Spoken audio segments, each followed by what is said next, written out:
I mean, Caitlin to the ground, and that's a... Oh, hell no, I know just who to call. I know just who to call for your ass.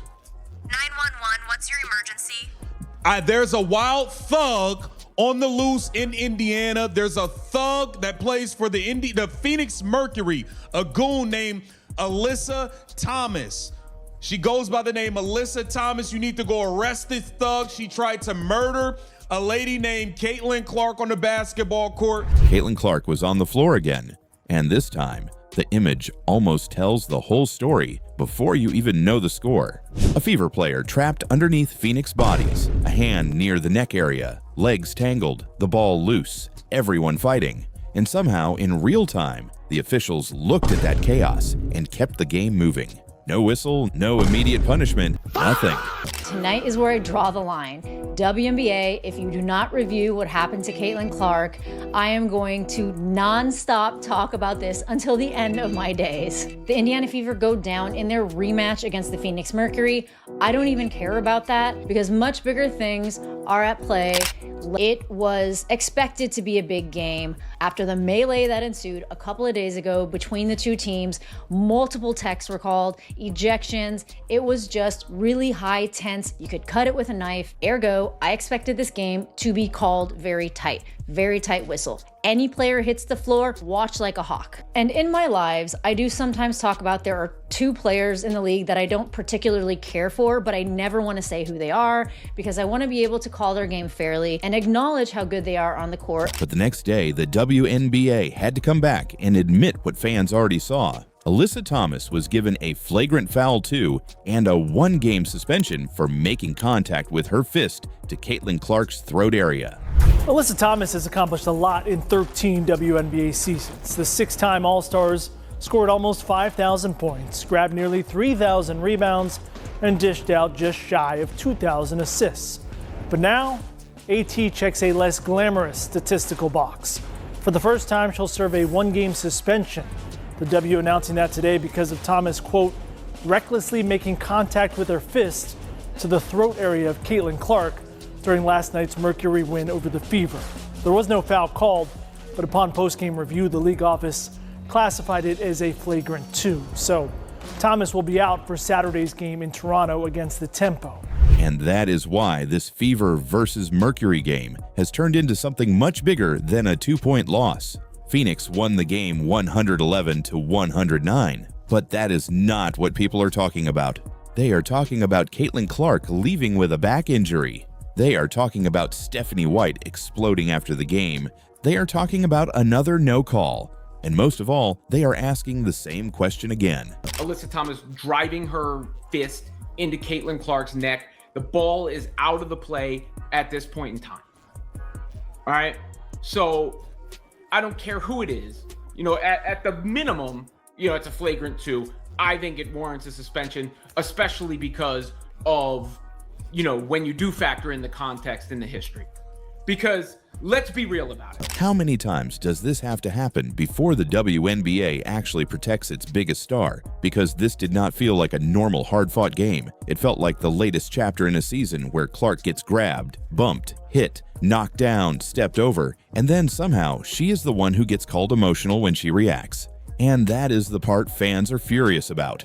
This game already had tension before tip-off. Indiana and Phoenix had just played 2 nights earlier in a game filled with technical fouls and drama. Clark picked up her 5th technical of the season in that matchup, and the Fever tried to get it rescinded, but the league let it stand. They fight till the end, and there's a push. Whoa. There's a push and a talk by.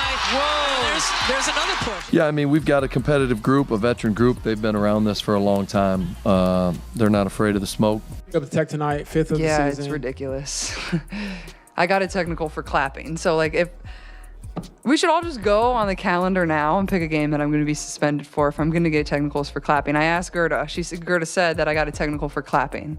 So, if any technical should be taken away, it should be that one. If it's truly for clapping, that's what they said they gave it to me for was for clapping. So it's just ridiculous. I don't understand it at all. So even within that, though, how aware do you have to be of the 8 technical fouls? I mean, I'm going to play with emotion. I'm going to play with passion. And if they're going to give me a technical foul for clapping, then so be it. That's their choice. And the league can come back and review that play. And I'd love to hear what they say of the reasoning of why I got the technical foul in that situation and why other players on their team didn't get a technical foul in that situation. If anything, split it. Okay, fine. Everybody gets a technical foul. That wasn't how they were handed out. So I'd love to know. But obviously, that's what I went to Gerda and said. I said, why'd you give me a technical foul? She said, because I was clapping and instigating. I said, okay, then you just don't like competitive basketball. And that's just facts. That's just reality. So disappointing from them. So everyone knew the rematch was going to be physical. But what happened in the second quarter crossed a line for a lot of people. Clark hit the floor while battling for the ball. Alyssa Thomas ended up over her. Then came the contact around the throat area. It was not some tiny brush that only fans in slow motion noticed. It was the kind of play that instantly made people rewind the clip and say, wait, how was that not called? After such a dirty play in this game, Alyssa Thomas needs to be checked. And I am absolutely not the only person that feels this way.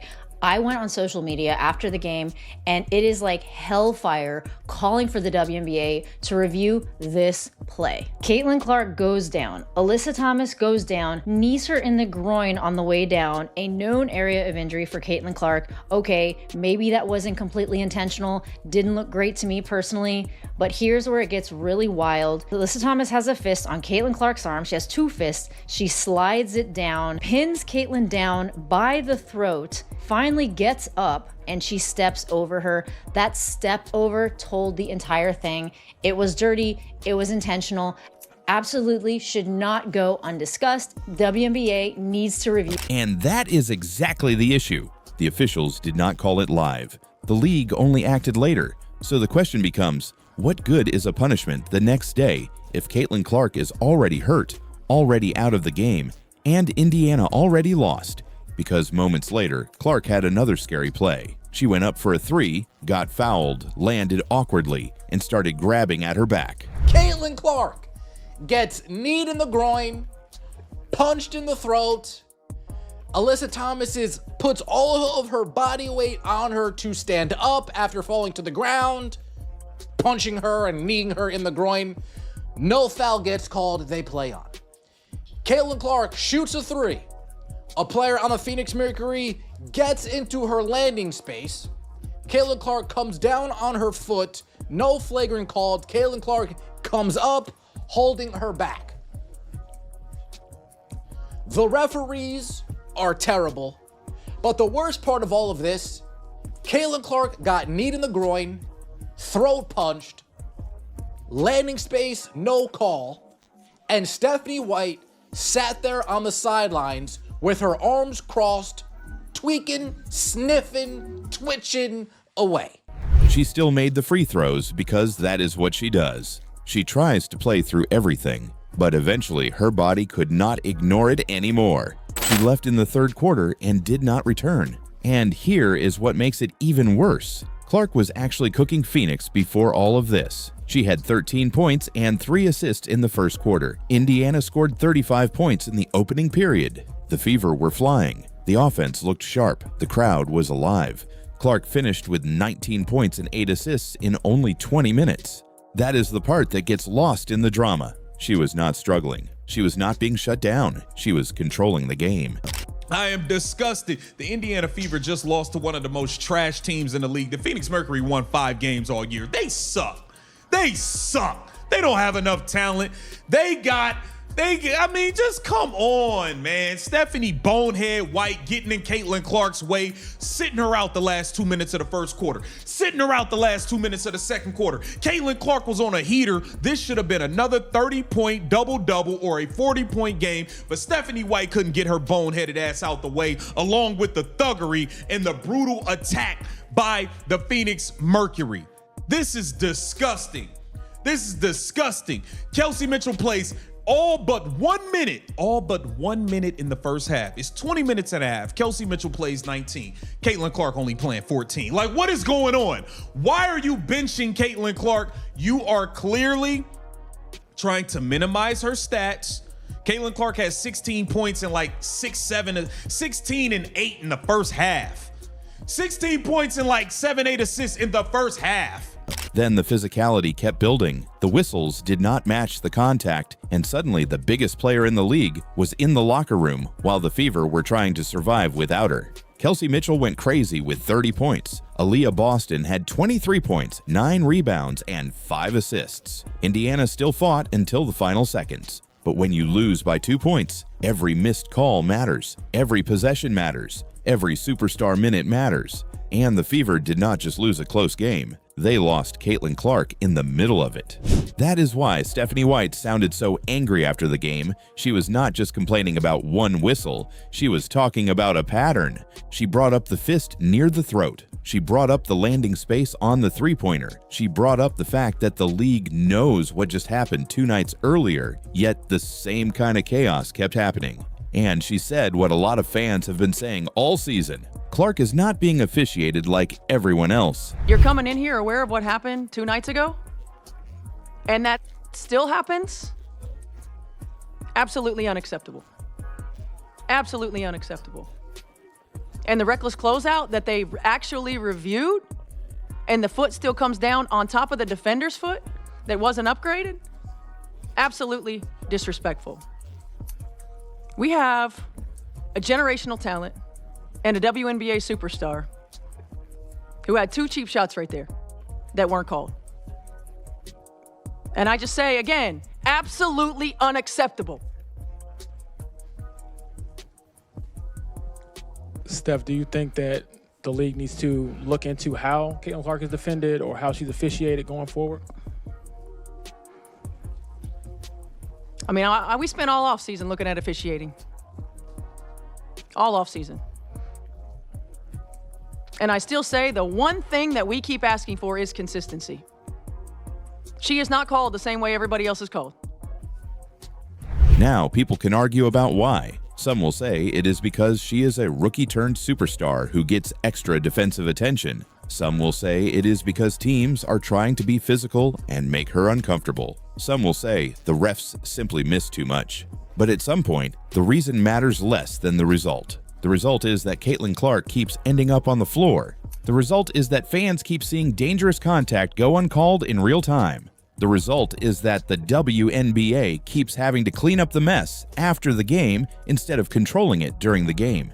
And the result is that every Caitlin Clark game now has this dark cloud over it. Not just can she win, but can she get through the game safely? She just needs more consistent help. But as for the refs, I want smoke with all the WNBA refs, bro. Like, they need to be hit with a RICO. They need to be investigated. How are they allowed to control the game the way that they do? They calling fouls that aren't fouls. Not calling fouls when they should be calling fouls. Making up fouls. Like, how are they allowed to do this and just control the outcome of the game? They got to be on FanDuel and making money off this shit or something.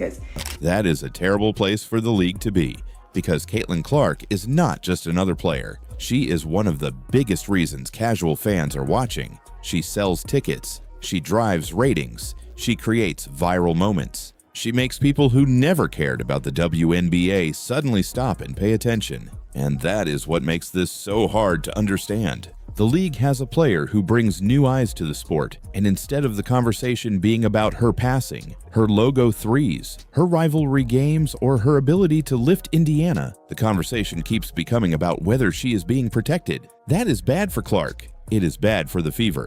And honestly, it is bad for the WNBA. Because fans do not want a soft league. Nobody is asking for Clark to play in bubble wrap. Basketball is physical. Stars get trapped. Defenders get into them. Playoff-style games are supposed to be intense. But there is a difference between physical basketball and dangerous contact. There is a difference between tough defense and a hand around the throat area. There is a difference between making Clark work and letting the game turn into a survival test.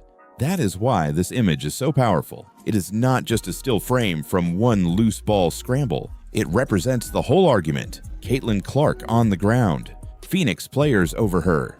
No whistle in the moment. Then the league stepping in after the damage is done.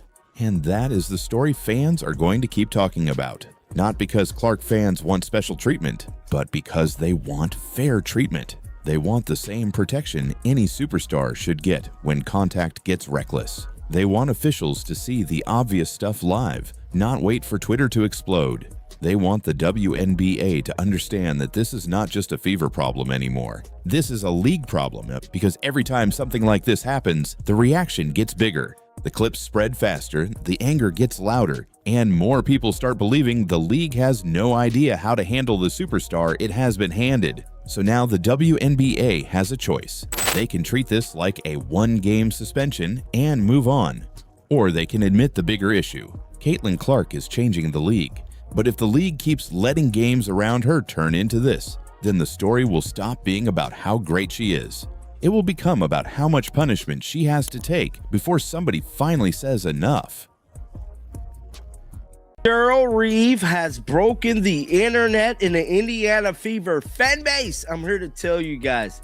Cheryl Reeve did a press conference yesterday about her young superstar, Olivia Miles, and I'm telling you right now, she did not hold back. Now, one of the biggest things we've been talking about, especially when I go on Jason Whitlock, is we talk about how Stephanie White somehow, some way, got rid of the pick and roll. Now, I'm here to tell you, the pick and roll came back. But did it come back because the world was talking about Stephanie White getting rid of the pick and roll? She's ruining Caitlin Clark. 4 words that are tearing WNBA fans apart right now. And they're not aimed at a rival team, not at the refs. They're aimed at the one person who's supposed to protect her, her own head coach, Stephanie White. The pick and roll was one of the effective positions and one of the effective plays that worked for the Indiana Fever. That is what made Aaliyah Boston and Caitlin Clark a double-headed monster, baby. Now, why on earth would you want to not play that play? Why would you want to just ostracize and get rid of the pick and roll? Make it make sense, because I'm not getting why she would ultimately do that.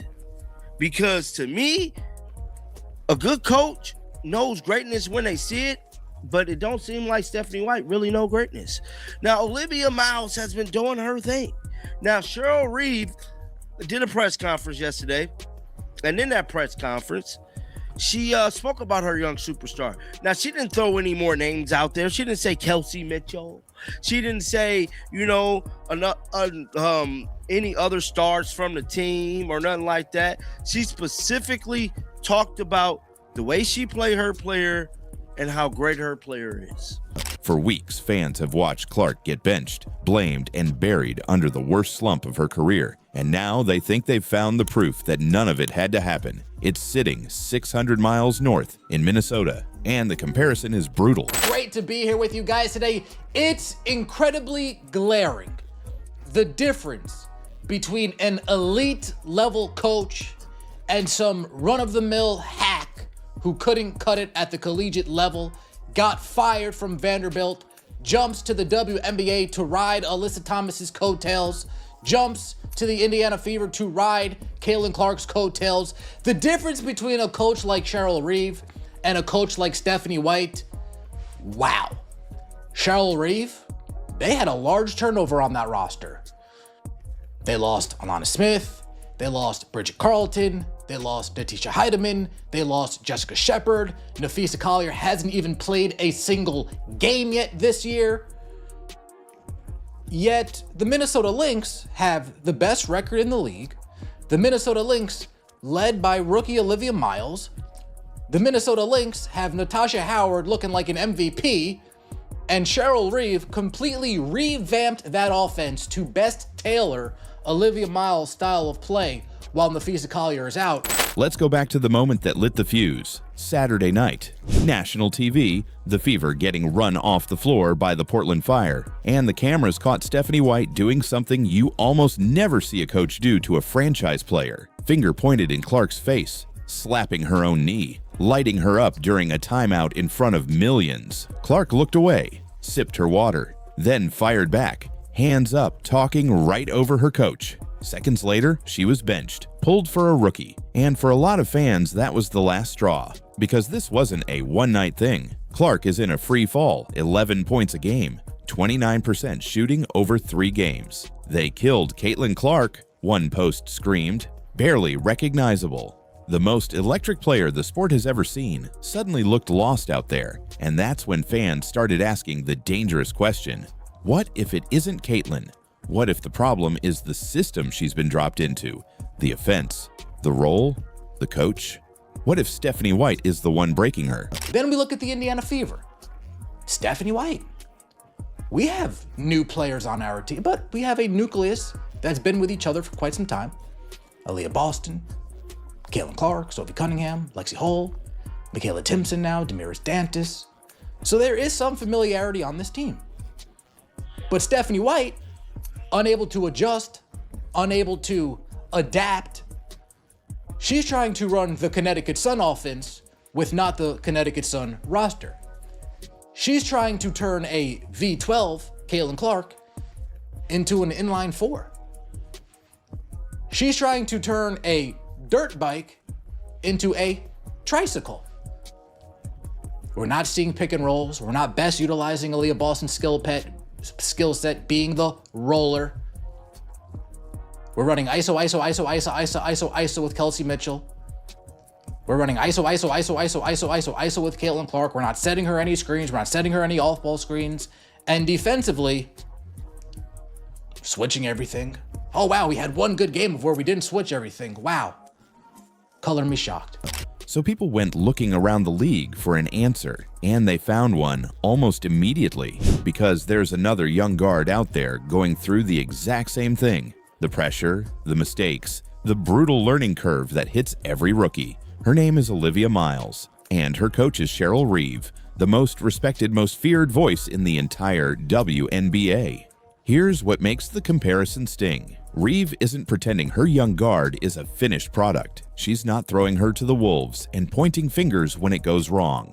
The Lynx are building a shell around Miles, holding her accountable, but backing her up, teaching her where to be, when to rotate, who to trust, how to survive the pressure. In other words, doing the job. Cheryl Reeve came out in a press conference and heaped praise upon Olivia Miles. Said, nah, just let her play. I trust my point guard's instinct. I trust my point guard's decision-making. While you have Stephanie White, who does the complete opposite. The point guard makes a turnover, she's quick to yank. The point guard gets 3 quick assists, she's quick to yank. The point guard makes 3 straight threes, she's quick to yank. While Cheryl Reeve is saying, play your game, play. And Reeve has never been afraid to say what everyone else won't.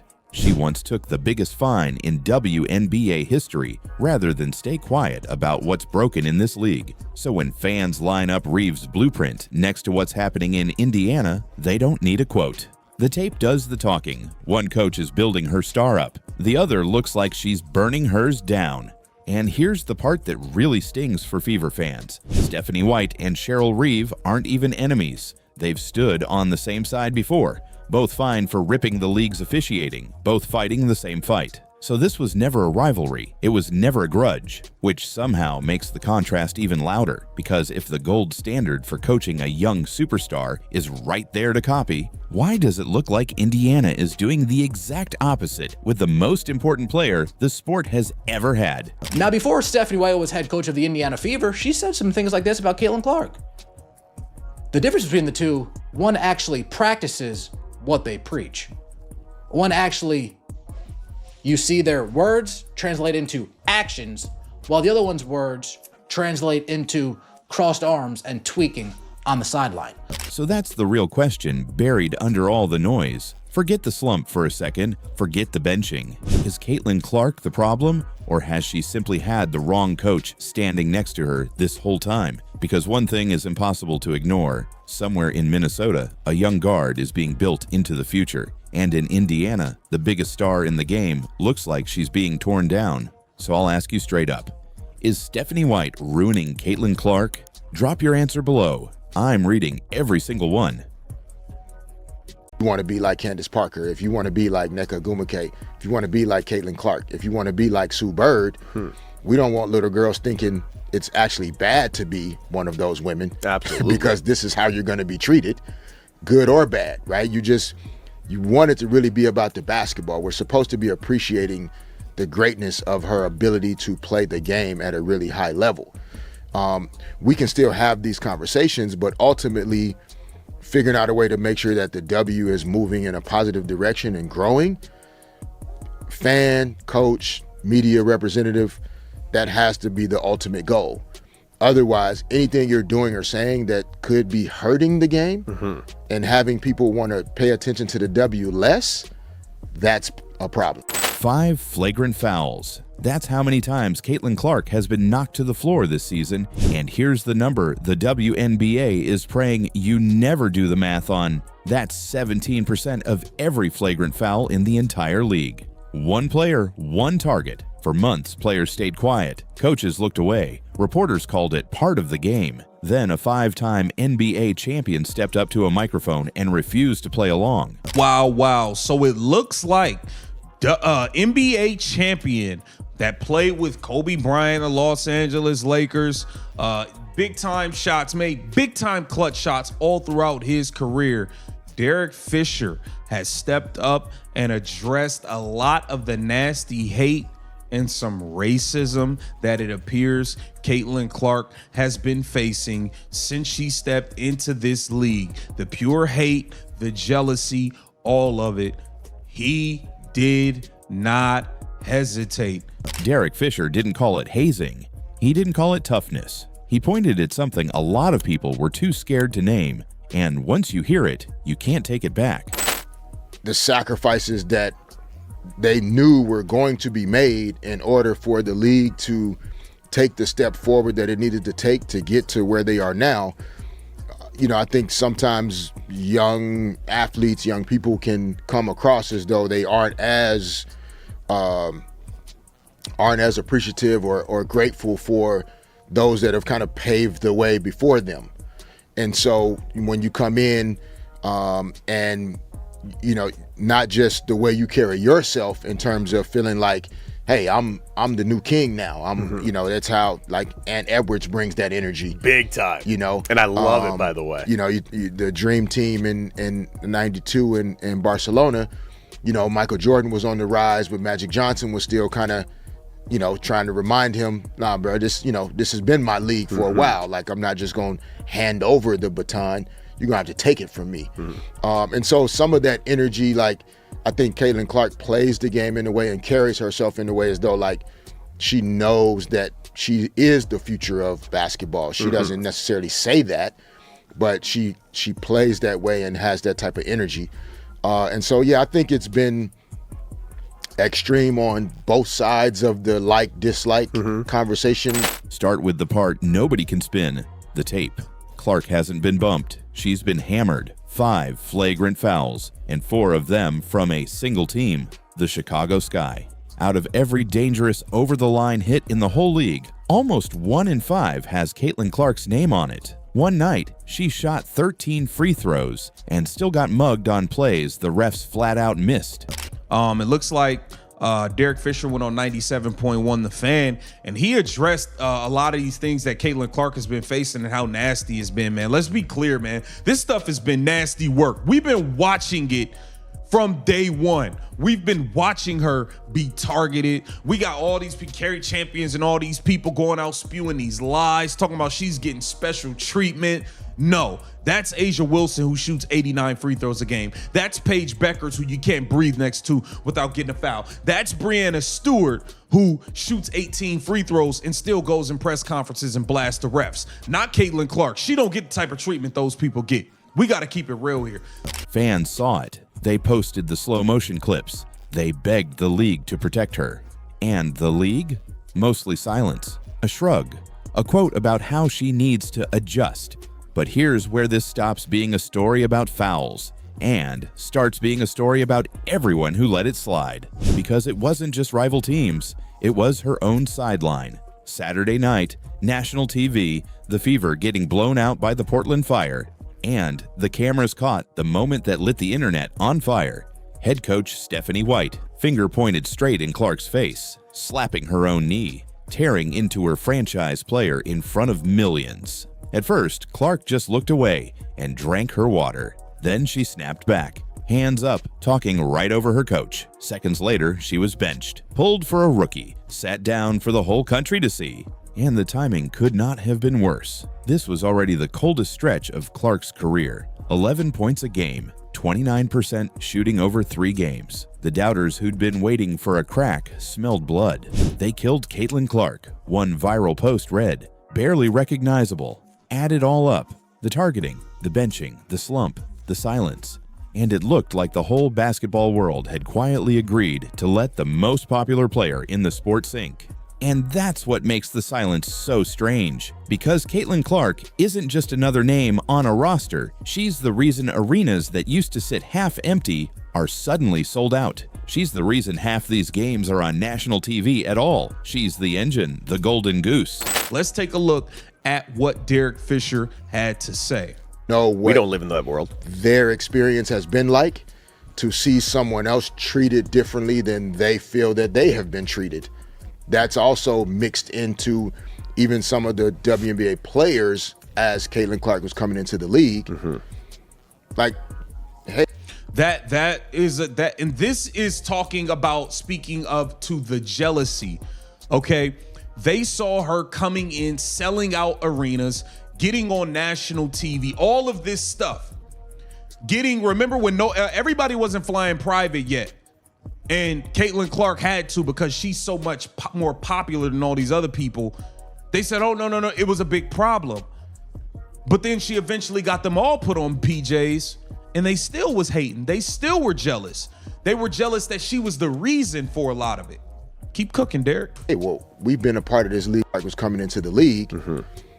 Like, hey, well, we've been a part of this league for a long time and never gotten some of the benefits and things that you are experiencing. And she walked right into it. And that she walked right into. Nobody is saying she isn't creating new energy, passion, support for the league, ticket sales, viewership. Like, that's clear. You can't argue the numbers even in terms of her stats. And the league was watching opponents take run after run at its biggest meal ticket and saying nothing. You don't have to love her game to see how crazy that is. But somebody finally did say something, and it wasn't who anyone expected. Derek Fisher isn't a hot take guy.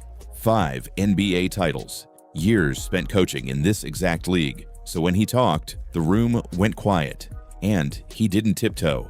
Fisher said the hate aimed at Clark has almost nothing to do with Clark. His words, it's almost like people are trying to find reasons to dislike her, when in reality, she's literally never said any of the stuff that other people have to say.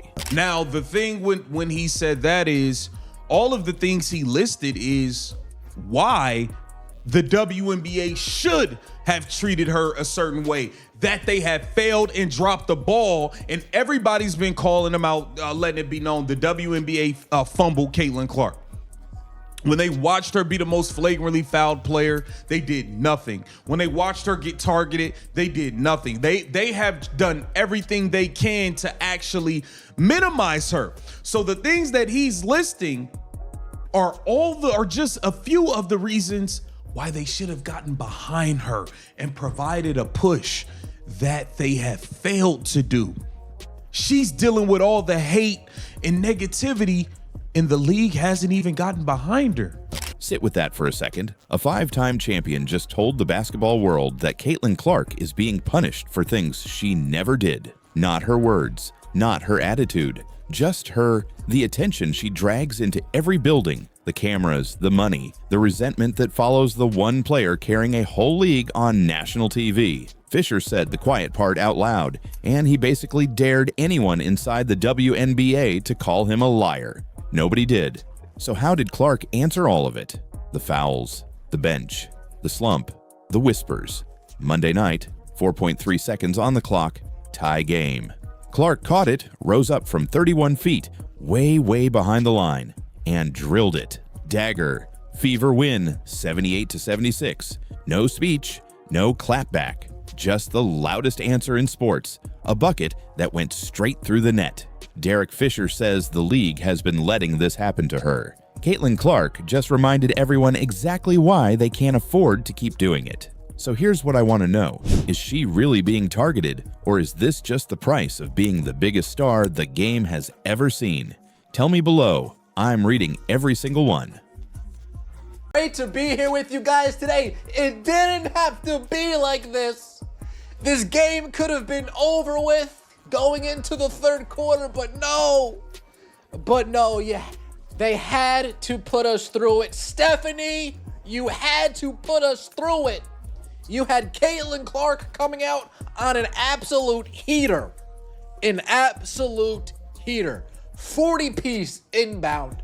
40-point triple-double on the way. Caitlin Clark did not just win a basketball game. She took every insult, every meme, every "she is not a real point guard" post, every fake injury claim, every double standard, every person waiting for her to fail, and turned it into one of the loudest statements of the WNBA season. Because against the Chicago Sky, Clark did not just put up numbers. She put up history: 32 points, 10 assists, 7 rebounds, 40 minutes, overtime, a Fever win. Oh my God. Oh my God. That's the only way I can describe that game. Oh my God. The Indiana Fever should have won that game by 40. They could have won that game by 40. They win it by 8. They win it by 8. Caitlin Clark was... What was she in that game? Let's look at the box score here. Caitlin Clark was 3 rebounds off a 32-point triple-double. Aaliyah Boston had 34. I think that... Is that a career high for Aaliyah? Or 2 off a career high? Kelsey Mitchell. Dear Lord, what went wrong with you today? What was wrong with you today, Kelsey? What was wrong with you? And beside her, Aaliyah Boston went nuclear too, dropping 34 points and 12 rebounds. Aaliyah Boston, 34 and 12. Big games from those two. We have 66 points from Aaliyah Boston and Kelsey Mitchell combined. That fourth quarter, she spoon-fed Aaliyah Boston points. Spoon-fed her points. Here. And to AB's credit, she converted on most of her opportunities. Salute, AB. Salute. That matters because this was not just another big night. This was the first time in WNBA history that 2 teammates both had 30-point double-doubles in the same game. Right here, Caitlin Clark says, "What are you doing out there at 6'6"? Cut to the basket." Aaliyah using her size and her strength to get the nice, easy layup. We talked about before this game, they needed to establish Aaliyah Boston in the paint. Let that sink in. Not one star carrying the whole thing alone. Not one player putting up empty stats in a loss. 2 Fever stars on the same night, in the same game, against a rival, making league history together. And the timing could not have been better, because the internet was already trying to build a new story around Caitlin Clark. One viral post said Clark is not a true point guard. Another compared her to Olivia Miles. Another said all Clark did was choke in back-to-back national championship games. Then another post tried to push the idea that Clark was struggling so badly that fans should expect some fake injury next. That is the part that makes this game so wild. I really wanted to give her grace. After today, I'm done. I am convinced, bro. Guys, the Caitlin Clark that was at Iowa that broke the scoring record is not the Caitlin Clark we have today. The Caitlin Clark that was shooting logo threes. You can't see me. That Caitlin Clark, that version of Caitlin Clark is gone.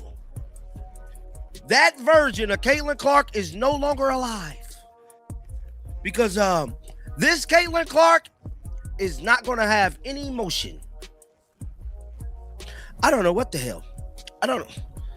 Maybe she do need to get traded. I ain't lying. Bro. Because for weeks, people have been trying to turn every Clark moment into a takedown. If she scores, they say she shoots too much. If she passes, they say she is scared. If she shows emotion, they say she is out of control. If another player does the same thing, suddenly it is passion. That is why the viral meme of the okay and not okay chart hit so hard. Fans see the difference. They see one player celebrate, talk, gesture, and get praised for being tough. Then Clark reacts to contact, throws up a hand, or gets frustrated with a no call, and suddenly everyone acts like the league is falling apart. But that is also why the Chicago game felt bigger than the scoreboard. Clark got hit. Clark got frustrated. Clark picked up a technical. Stephanie White picked up one too. The whole game had that edge where you could feel it turning from basketball into a statement. And then instead of shrinking, Clark got better. That is what the critics never seem to understand. Caitlin Clark with some sick handles in this game. Right here, going to come down the court. I mean, what are we talking about? Look at her hit this Jordan fadeaway, turn around fadeaway. I mean, that's sick. That was nice with the one-handed fadeaway. How about Caitlin Clark with in that some, second quarter, and that's sick passing? Look at that into Michaela Timpson, one dribble. I got to tell you, the one thing I want to see. You can mock the logo threes. You can question the turnovers. You can say she is not a true point guard. You can compare her to every new guard who has a hot week. But when the game gets loud, Clark keeps bending the floor in ways most players simply cannot. She is not just passing to the open player. She is creating the open player. She is dragging two defenders with her. She is forcing help. She is making the weak side move. She is making the bigs run harder because they know the ball can arrive at any second. And that is where Aaliyah Boston comes in. Because Boston's 34-12 was not some random stat line. It was the other half of the story. For so long, the Fever conversation has been treated like it has to be Caitlin against everyone. Caitlin against the league. Caitlin against her coach. Caitlin against her teammates. Caitlin against the refs. But this game showed what the Fever are supposed to be. Clark and Boston together. One outside force. One inside force. One player bending the defense with range and pace. One player punishing the defense in the paint. That is why those viral graphics matter. The double-double poster, the 32 and 34 side by side. The history has been made. Posts. Fans are not just celebrating a win. They are seeing the blueprint. This is what Indiana can be when they stop fighting their own identity. And that is why the cartoon saying Caitlin Clark runs the Fever now went viral too. Obviously, it is exaggerated. It is a meme. It is not real life. Stephanie White is still the coach. Clark is still a player. But the reason people share that image is because it speaks to a feeling. Fans believe this team looks best when everything runs through Clark's pace, Clark's vision, and Clark's pressure. Not because she needs to take every shot, but because every defense reacts to her first. And when Indiana leans into that, Boston eats. Shooters get cleaner looks. The tempo rises. The crowd wakes up. The whole building changes. That is what happened against Chicago. The Sky kept fighting. They pushed the game into overtime. They did not just roll over, but in the biggest moments, Indiana had the two best answers on the floor. Clark gave them control. Boston gave them power. Together they gave the Fever something fans have been begging to see all season, a real identity. And that is the part that should scare the rest of the WNBA. Because the discussion around Clark is always so extreme that people sometimes miss the simple basketball truth. She is still getting better. She already owns the most 30-point and 10 assist games in WNBA history. She already changes ticket sales, TV numbers, and every arena she walks into. But now she is starting to stack these games in ways that are not just viral, but historic. And every time the critics move the goalposts, she gives them a new problem. They said she was only hype. Then she broke records. They said she could not handle physical defense. Then she kept getting to the line. They said she was not a real point guard. Then she dropped 10 assists in a historic win. They said the Fever were too messy. Then Clark and Boston became the first teammates ever to do this. So now the question is not whether Caitlin Clark belongs in these conversations. The question is how long people can keep pretending she does not. Because this was more than 32 points. This was more than one overtime win. This was the kind of game that flips the entire conversation. The Fever did not look like a team trying to survive the Clark spotlight. They looked like a team finally learning how to weaponize it. And if Clark and Boston keep building like this, the WNBA might have a much bigger problem than viral memes. Indiana might have found its championship formula. If you are still watching, comment history below. And then Tosh, I just want to ask you, like, playing with Liv, it looks like you're having a ton of fun out there. Just how much fun is this right now? It's really fun when you have a true point guard that understands the game, that reads the game very well before she even get the ball. It's easy. She make my job easy. I make her job easy. It's really fun when you have a true point guard. 8 words. That's all it took. And they didn't come from some random troll hiding behind a keyboard. They came from Natasha Howard, a 3-time champion, a veteran who shared a locker room with Caitlin Clark in Indiana. The internet heard those words and exploded. But here's what nobody saw coming. What's going on with this? I don't like what's going on with this. At some point, as a Caitlin Clark fan, if that's what you are, or whatever your stance is, it's time for you to stand up. The Indiana Fever are playing games. The Indiana Fever are treating the fans like they are idiots.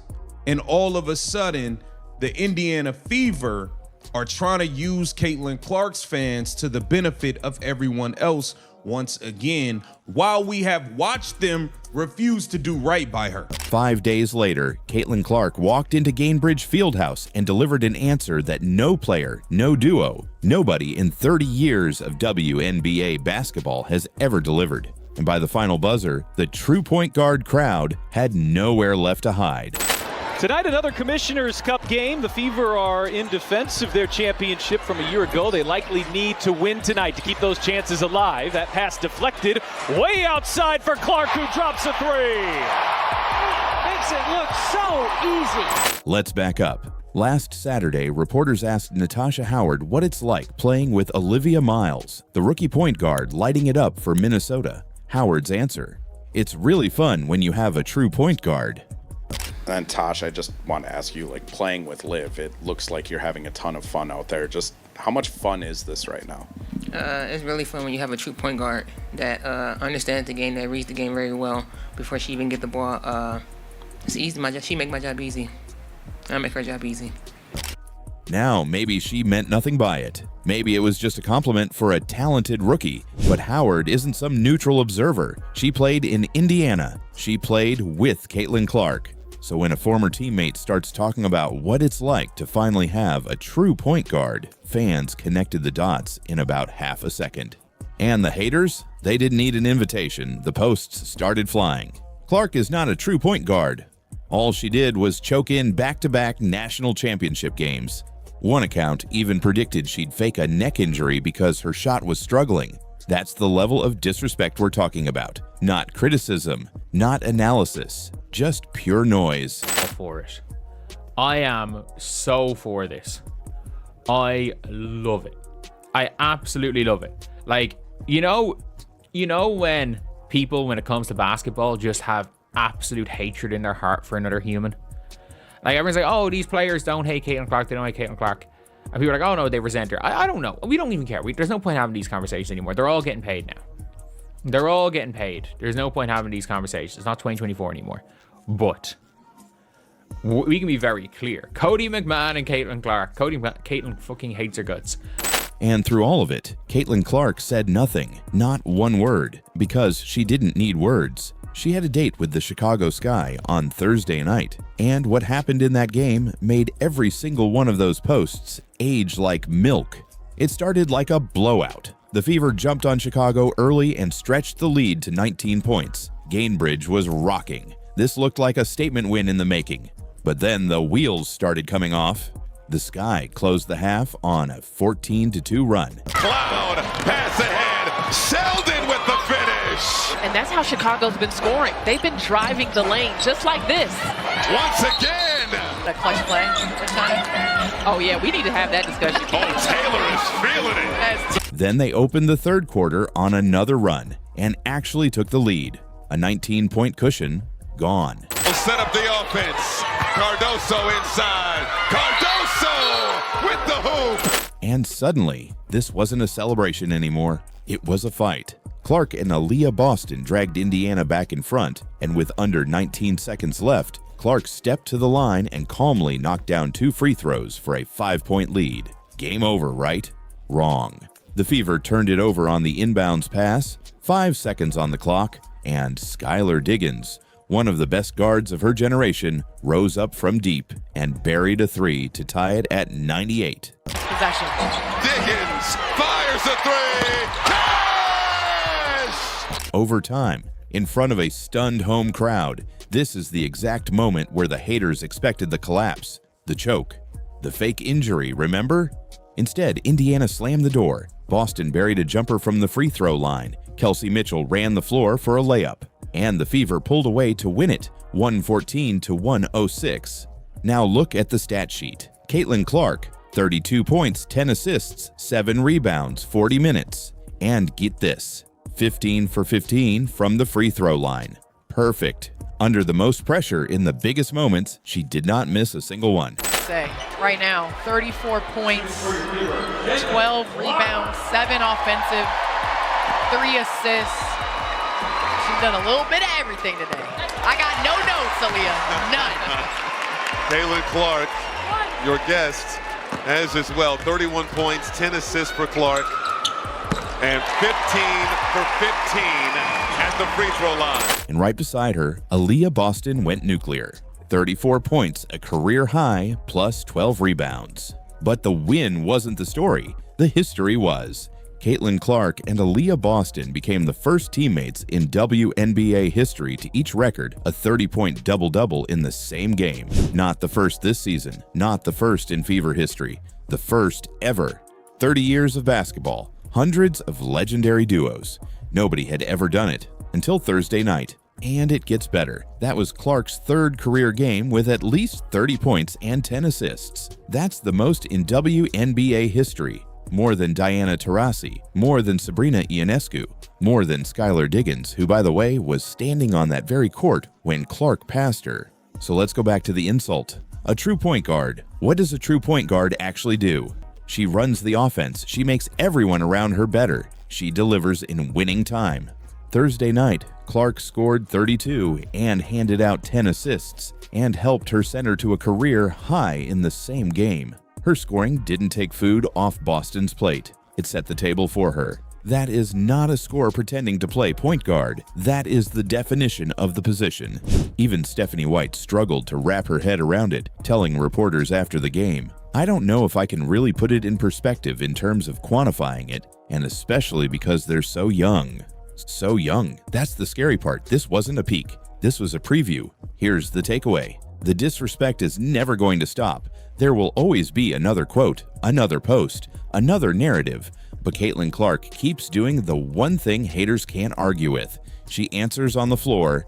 They said she's not a true point guard. She responded with a night that no point guard in league history, true or otherwise, has ever had. So now I want to hear from you. Was Natasha Howard's comment a shot at Caitlin Clark, or did the internet turn a harmless quote into a war? And after Thursday night, is there a single argument left? What do you think? Drop it in the comments below. Oh, yeah. Good job. You made it. You made it through the game. We got a lot of Stephanie White half-court action tonight. And boy, it could be construed as a rough watch. A rough watch. Not the critics. Not the people who said Caitlin Clark was shooting too much. Not the people who said Indiana could not win playing through her. And definitely not the people who spent weeks acting like the Fever's problems started with number 22. Because now Indiana is winning. Caitlin Clark is controlling games. Sophie Cunningham is catching fire. And the same league that looked comfortable watching the Fever struggle now has a very different problem on its hands. Caitlin Clark gonna have them haters out after this one. Did you like that? All of this, Caitlin Clark is unlikable. She's becoming unlikable. Did you like that?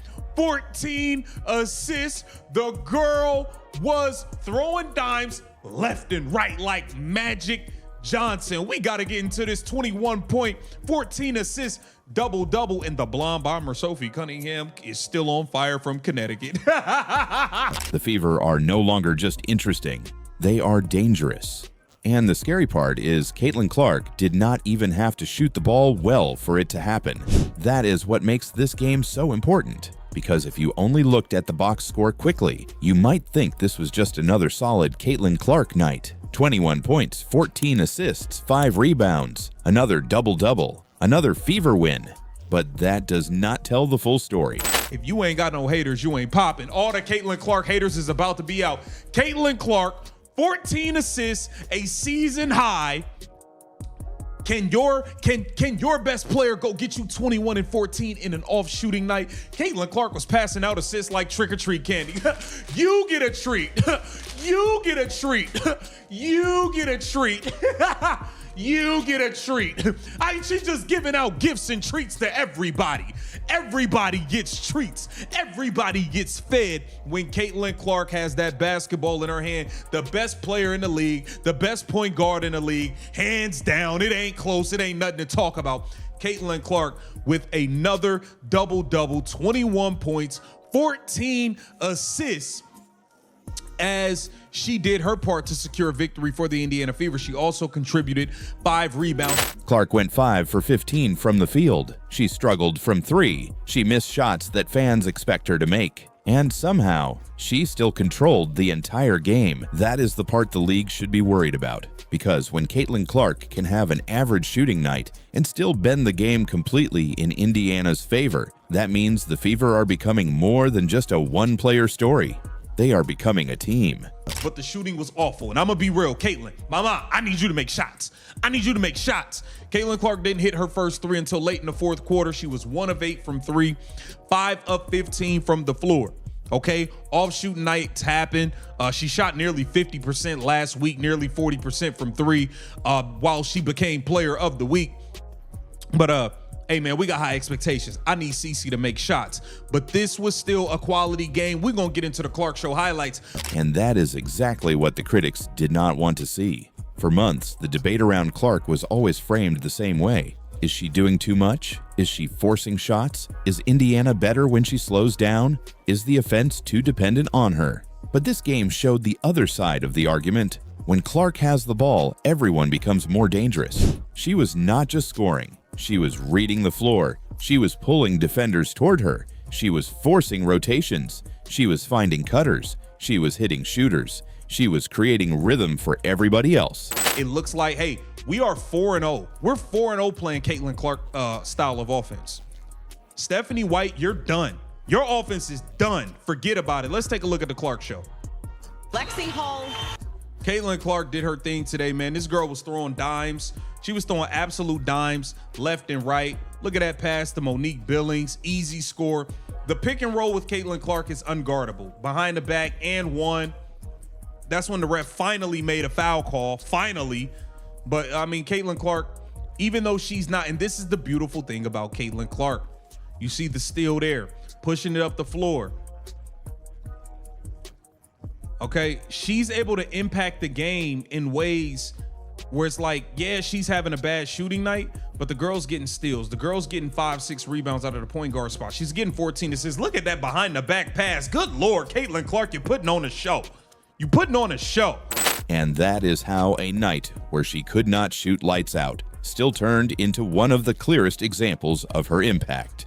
14 assists is not an accident. It means the offense was moving through her hands. It means her teammates were getting better looks. It means the Fever were playing with pace, confidence, and trust. And once Sophie Cunningham got involved, the whole game changed. Sophie did not just give Indiana bench points. She gave them energy. She gave them attitude. She gave them that spark that turns a normal win into a statement. Sophie Cunningham, guys, she was the light of our life tonight. She went absolutely berserk, particularly in the fourth quarter. I do want to bring this up. When Brittany Sykes got hurt, the Tempo were all in this game. She came off the bench and lit the game up. 24 points, 6 threes. Big shot after big shot. Every time the crowd needed a reason to wake up, Sophie gave them one. And that is why fans started reacting so strongly, because this is what they have been waiting for. Not just Clark hitting deep threes, not just one superstar carrying everything, but a Fever team where Clark's passing unlocks everyone else. That is the version of Indiana that becomes a nightmare. Aaliyah Boston can dominate inside. Kelsey Mitchell can attack and score. Sophie Cunningham can punish defenses from the perimeter. And Clark can sit in the middle of all of it, controlling the tempo like a quarterback. That is when the Fever stop looking like a young team trying to survive. They start looking like a team nobody wants to play. And now the conversation around the league has to change. Because for a while, it was easy for people to blame Clark whenever Indiana struggled. If the Fever lost, people said she shot too much. If she passed, people said she was not aggressive enough. If she got frustrated, people said she needed to mature. If she stayed quiet, people said she lacked leadership. No matter what happened, the spotlight always found her. But now the Fever are winning, and the same spotlight is becoming uncomfortable for everyone else. Because if Clark is the reason the building is full, the reason the ratings are high, the reason every Fever game feels like an event, and now also the reason Indiana's offense is exploding, then the league has a much bigger question to answer. Why did so many people spend so much time acting like she was the problem?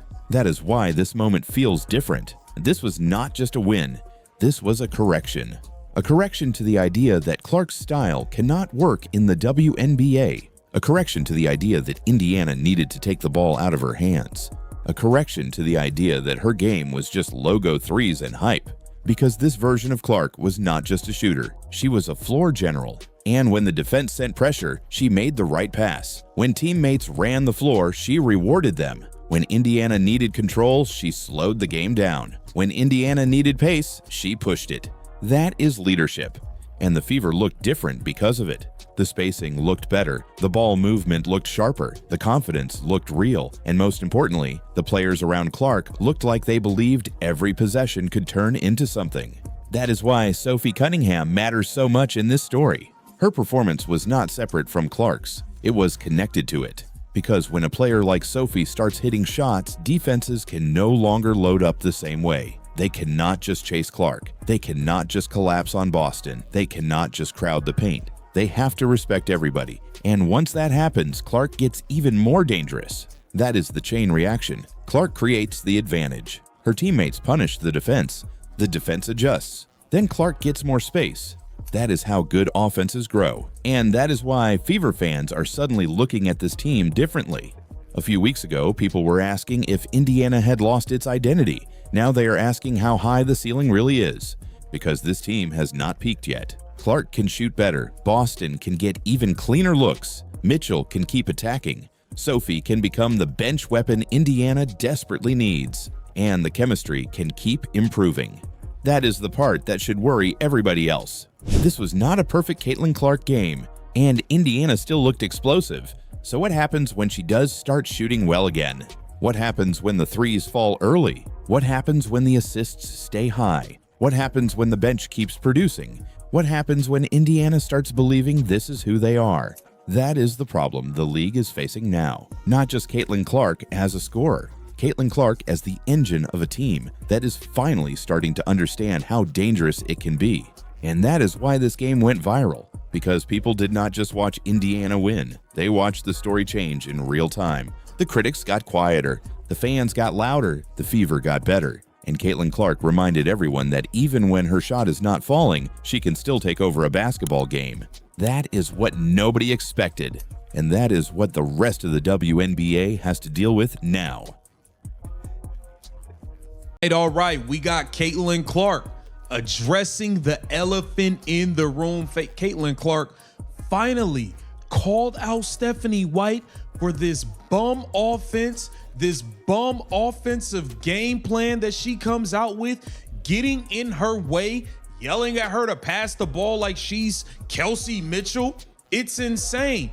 Let me say the thing a lot of Fever fans are thinking, but not everyone wants to say out loud. Caitlin Clark should not look this trapped. This is one of the most dangerous offensive guards basketball has seen in years. She can pull from 30 feet and turn a fast break into panic. And yet, too often, she looks boxed in. Not just guarded, boxed in. I cannot stress enough how much I hate Stephanie White. Like, it is not one of these things where it's like, oh, you're, like, I think she's a sabotaging Caitlin, all this stuff. Like, I'm not gonna go that far. Albeit, if you are someone that's gone that far, I am not gonna stop you. I'm not gonna stop you. I think trying to believe that someone is a good person is not a bad mentality to have towards things. But I will stand by this. I hate her. And before anyone twists this, no, I am not saying Stephanie White is a bad coach. I am not saying Caitlin Clark is perfect. I am not saying every Fever problem begins and ends on the sideline. But we need to have the real conversation, because right now, the Caitlin Clark experience and the Stephanie White system do not look fully aligned. Clark is speed, spacing, instinct, and chaos. White is structure, control, discipline, and half-court execution. And when those two worlds crash into each other, Indiana has to answer one uncomfortable question. Do you build the system around the superstar, or do you squeeze the superstar into the system? Caitlin Clark finally starting to stand up for herself in terms of this Stephanie White situation. And she also addressed the fact that finally she has a couple teammates willing to stand up for her. For so long, so many of her teammates will watch her get pushed, swung at, knocked to the floor, and do absolutely nothing. Caitlin Clark addressed that as well. Clark did not enter this league quietly. She was the #1 pick, Rookie of the Year, and she brought sold-out arenas and national pressure. But what made Clark special was never just the numbers. It was the feeling. The second she crossed half court, the building changed. Defenders got nervous, fans leaned forward, teammates ran harder because they knew the ball could find them from anywhere. That is her superpower. Pace, space, pressure. She does not just run an offense. She stretches the court until the defense breaks. Then Indiana brought in Stephanie White. And to be fair, White can coach. She has credibility. She has won. She knows Indiana. She understands pressure. But good coaches can still create the wrong fit when they try to make the talent fit the system instead of making the system fit the talent. Nothing's ever enough for you. Nothing is ever enough for you, Stephanie White. No matter how many times Caitlin Clark shows up to save your behind over and over and over again, you don't seem to get it. We got Stephanie White. This played a huge part into the first quarter debacle. Stephanie White crashing out, yelling at Caitlin Clark to pass the ball. You don't never yell at Kelsey Mitchell to pass the ball. She's yelling out at Caitlin Clark, move it, move it. Every time she touched the ball, her and Brianne January clapping at her from the bench to pass the ball. This is crazy. This is ridiculous. We got to get into the footage, man. And that is where the Fever looks stuck. You see possessions where the ball slows down. You see Clark giving it up early and not always getting it back in dangerous spots. You see defenders loading up because the spacing does not always punish them. You see Indiana playing safe basketball with an unsafe weapon standing right there. That is what drives people crazy, because Caitlin Clark is not supposed to be used like a normal point guard. Normal point guards initiate the offense. Clark detonates it. Normal guards wait for the play to develop. Clark is the development. So when Indiana slows everything down and makes her operate inside a tighter box, they are shrinking her biggest advantage. And you can feel it. Stephanie White will pull a move like this after continuously getting her ass saved by Caitlin Clark. This team scored 6 points in the whole first quarter, and I watched Caitlin Clark pretty much check out of the first quarter like, what the hell? I'm sick of it. I'm sick of it. This is ridiculous. We got to get into the footage, man. Take a look at Stephanie White like crashing out on Caitlin Clark to pass the ball, when in reality, she's the only one on this team that ever passes the damn ball. Now listen to the audio. You gotta listen. You're gonna hear her yelling at Caitlin Clark every time she has the ball. Move it, move it, move it. Listen to this. 3-point lead here for Phoenix. Mack gets the switch with... Did y'all hear that? Move it, move it. The crowd can feel it. The defense can feel it. Even the broadcast can feel it. There are stretches where the Fever look like they are holding one of the fastest basketball engines in the world at half speed. That is not balance. That is conflict. And this is where people turn every sideline moment into a conspiracy. I am not doing that. I will not invent words or sell a fake locker room war. But the tension is not imaginary. It is basketball tension. A superstar trying to play free. A coach trying to install control. This is a battle for the identity of the Indiana Fever. So here is my honest take. The coaching is not failing Caitlin Clark in the lazy internet rage way people want to say it. But the system is not fully serving her either. And that matters. Because when you have a generational offensive talent, you do not ask her to blend in. You do not put the Ferrari in traffic and then complain it is not moving fast enough. You clear the road. That does not mean Clark does whatever she wants. It means great coaching is not about proving your system works. It is about proving your system can evolve. Look, I'm not as extreme as Venom, but like that man has enough evidence that his points, like the amount of people that have called him every name under the sun, I'm like, he has enough evidence for every one of his points that you're like, okay, even if you don't agree with them, he's clearly has his reasons. And this is another thing where I'm like, so Caitlin Clark picked up a tech that she had no right getting. She had no right at all to be teed up here. I mean that. Let Clark push the ball off makes, not just misses. Let her attack before the defense gets set. Put more shooting around her so teams pay for loading up. Stop using her gravity like a bonus feature and start treating it like the foundation. And in the final minutes, the ball has to find her hands. Not as a decoy, not standing in the corner, not waiting while the possession gets squeezed down to 6 seconds. In her hands. Because when the game tightens, your best advantage has to become your clearest decision. Now, to be fair to White, this is not easy. Every game is a microscope. Every loss becomes a national debate. And Clark has things to clean up too. The turnovers matter, the shot selection matters, the physicality matters. This is not a cartoon where Clark is always right. But here is the difference. Clark is the rare piece. Clark is the engine. Clark is the reason the ceiling is different. So yes, she has to grow.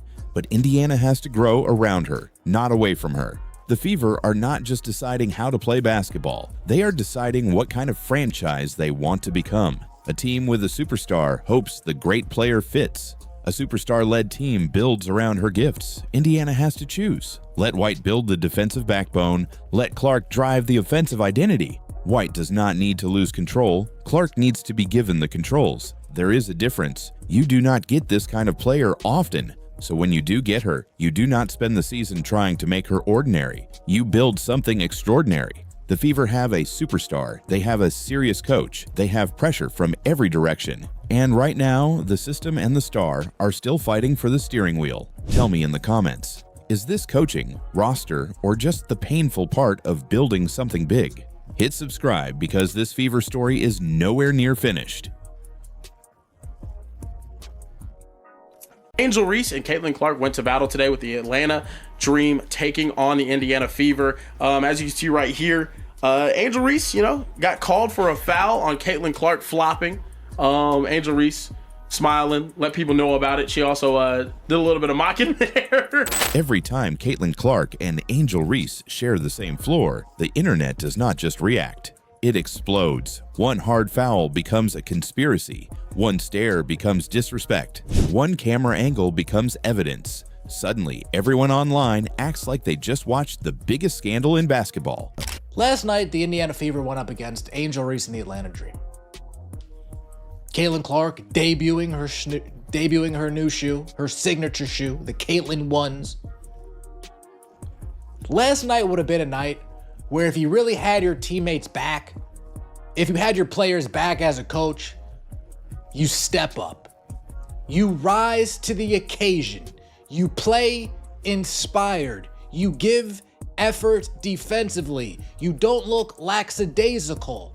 But here is the truth. That is what the machine wants. Because Caitlin Clark versus Angel Reese is real. The tension is real. The history is real. But a lot of what gets built around it is not real at all. It is rage bait. About the foul baiting as well.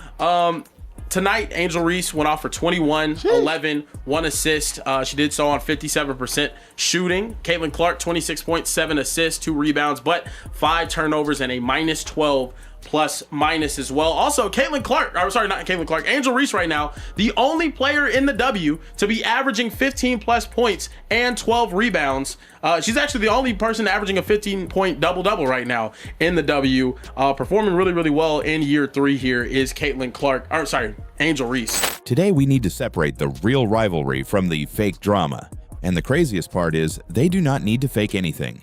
The real story is big enough. This exploded in the 2023 National Championship. LSU versus Iowa. Angel Reese versus Caitlin Clark. Reese's team wins the title. The cameras catch Reese doing the "you can't see me" gesture toward Clark, the same gesture Clark had used earlier in the tournament. And then Reese points to her ring finger. That one moment lit the fuse. And Angel Reese knows a ring is coming.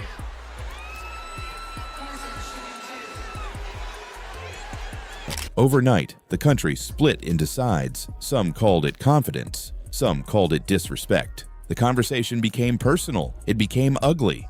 And the internet learned one dangerous thing. Clark plus Reese equals clicks. Then they both enter the WNBA, and the rivalry scales up. Now it is the pros. It is national television. Every possession gets slowed down, zoomed in, circled in red, and turned into evidence. A hard box out becomes disrespect. A foul becomes targeting. A look after a bucket becomes beef. A quote gets chopped up and pushed out like a declaration of war. That is where fans need to stop and ask one question. What actually happened? Because here is what is real. Clark does not want to lose to Reese. Reese does not want to lose to Clark. That is not hatred. That is sports. I don't owe Angel Reese an apology. I've always thought Angel Reese was a really good player. She was going to do one thing at a high level when she got drafted, and that was rebound. And she's done that. What she has done is kind of shut a lot of people up, because it was plenty of people that were saying she can't score in the WNBA. She's not going to be able to get buckets in the WNBA. And she's worked on her game. She's improved her offensive game.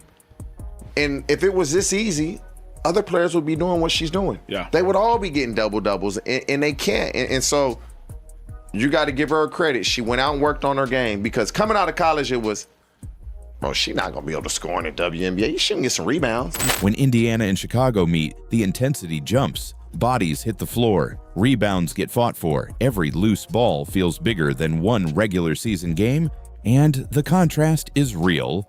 Clark is the long-range storm. She bends the defense from 30 feet away. Reese is the force on the glass. She lives in the paint, fights for position, and turns missed shots into extra possessions. One creates panic with range. The other creates pressure with physicality. And the impact is real too.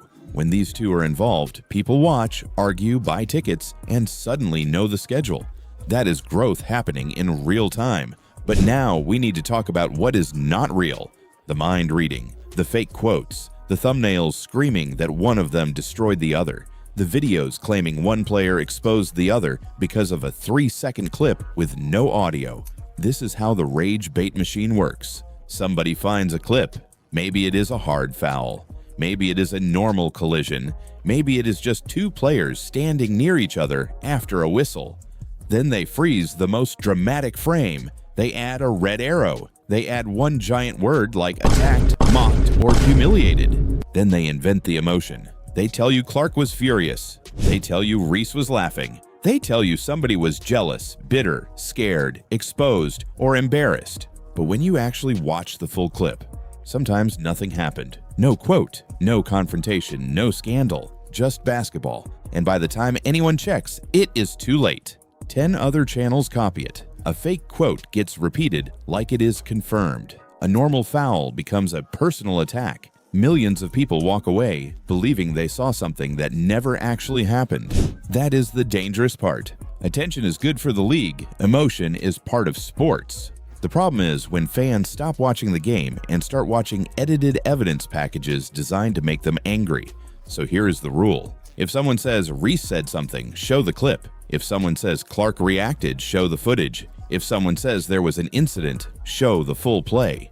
Not one screenshot, not a red circle, not dramatic music. The proof. Because this rivalry does not need fake fuel. It is already fire. And honestly, that is my biggest take. The people inventing extra drama are not making Clark versus Reese bigger. They are making it cheaper. They are taking two of the most important athletes in the sport and flattening them into cartoon characters. Clark becomes the hero, Reese becomes the villain, or depending on the channel, the roles flip. But real life is not that simple. Caitlin Clark is a killer competitor. Angel Reese is a high-level player, a competitor, a personality, and someone who understands that attention is part of the business. That is what makes this compelling.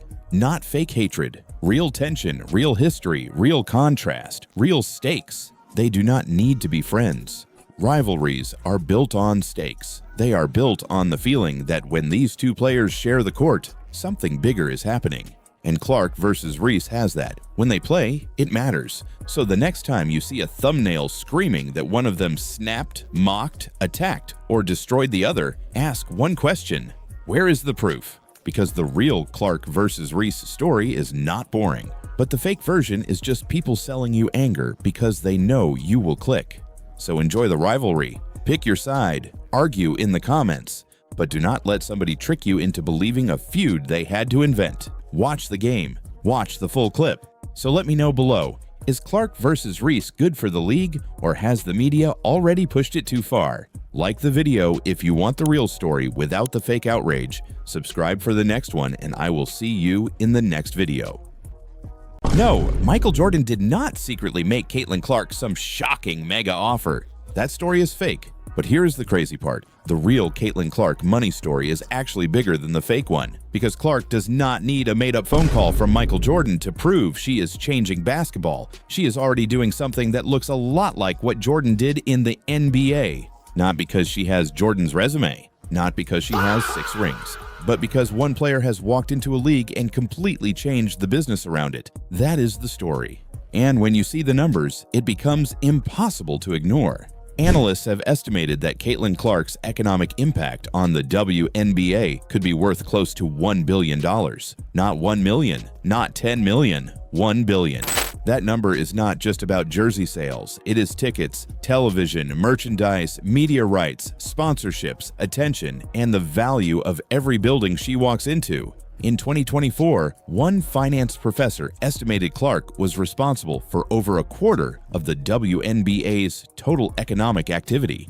Think about that. One rookie comes into the league and suddenly she is connected to around 26% of the entire business conversation. That is not normal star power. That is gravity. And that is why the Michael Jordan comparison keeps coming up. Because when Jordan entered the NBA, he did not just become a great player, he became a business event. Nike exploded. The Bulls became must-watch television. The NBA grew into a global product. Jordan changed what a basketball star could be worth. Now look at Clark. Before she even played a WNBA game, she was already moving markets. Her college games were breaking records. Her draft was breaking records. Her debut was breaking records. Comes Clark. How will she go for history?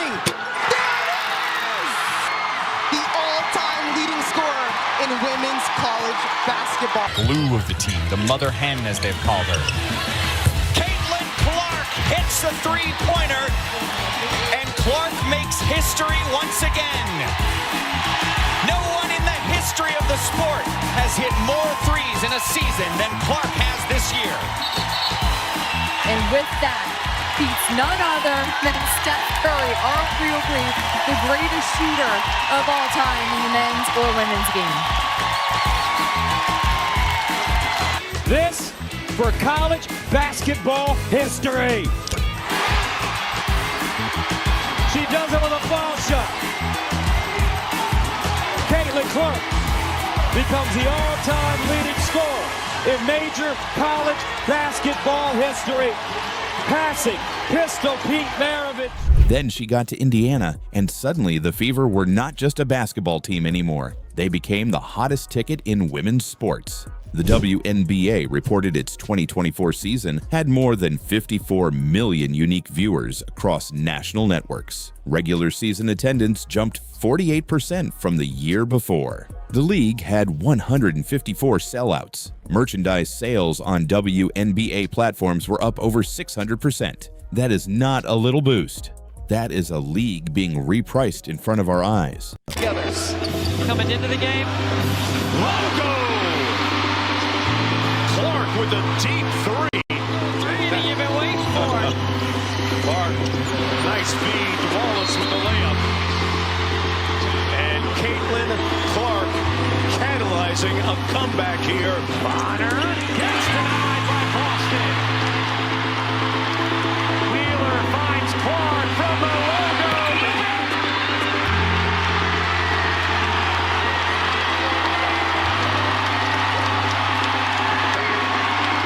Look at Wheeler staring to the right side, knows who's there, drop pass behind.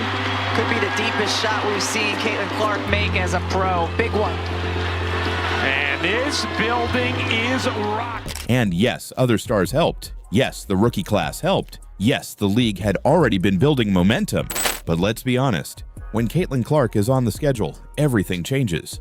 A random Tuesday night game suddenly feels like an event. Road arenas get louder, ticket prices move, TV networks circle the date, social media turns into a war zone. Every pass, every logo three, every hard foul, every stare, every missed shot becomes content. That is the Clark effect. And it is not just hype from fans. The business world is reacting too. The WNBA signed a massive 11-year media rights deal with Disney, Amazon, and NBC Universal valued at around $2.2 billion. That deal starts in 2026 and completely changes the financial picture of the league. Now, did Caitlin Clark single-handedly create that deal? No. But did her arrival make the WNBA look more valuable, more urgent, and more impossible to ignore? Absolutely. That is the real money story.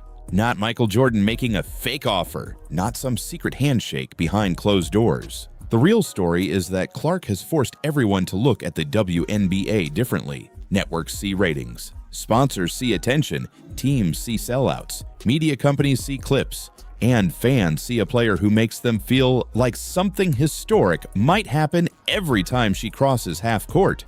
That is rare. That is why the Jordan comparison works on a business level. Jordan made people who did not normally watch basketball care about basketball. Clark is doing that for women's basketball. She brought casuals. She brought critics. She brought supporters. She brought haters. She brought old school basketball people. She brought people who had never watched a full WNBA game in their life. Caitlin Clark, the best player ever. What is the answer? I will say respectfully, no. Caitlin Clark is not the greatest player of all time. The marketplace decides that. The people have chosen Caitlin Clark. They enjoy watching her play, her style, her energy, her shot. The female version of Steph Curry, or do I need to call Steph Curry the male version of Caitlin Clark? I mean, which one is it? About in college, who plays the style that how? What is the style? Just threes? Wow. It's not just threes. What is her style? Second page. Next question. So you had the #1 pick this year. You would take Paige over Caitlin? Absolutely. Does Caitlin Clark need a championship to be considered one of the greats in women's college basketball history? Yeah. She does. And whether they are cheering for her or rooting against her, they are watching. That is the part some people still do not want to admit. Attention is the currency, and Clark is printing it. There is even a real Jordan connection behind the scenes. At Iowa, her coach Lisa Bluter reportedly went back to Phil Jackson's book about coaching Michael Jordan because she saw the same kind of pressure building around Clark. The pressure of being the face, the pressure of carrying attention, the pressure of having teammates, media, opponents, and fans all reacting to your fame at once. That is not normal for a young player. Most rookies enter the league trying to find their footing. Clark entered the league with the league already standing on her shoulders. And that creates the biggest question of all. If Caitlin Clark is generating this much value, is she being paid anywhere near what she is worth? The answer is obvious. No.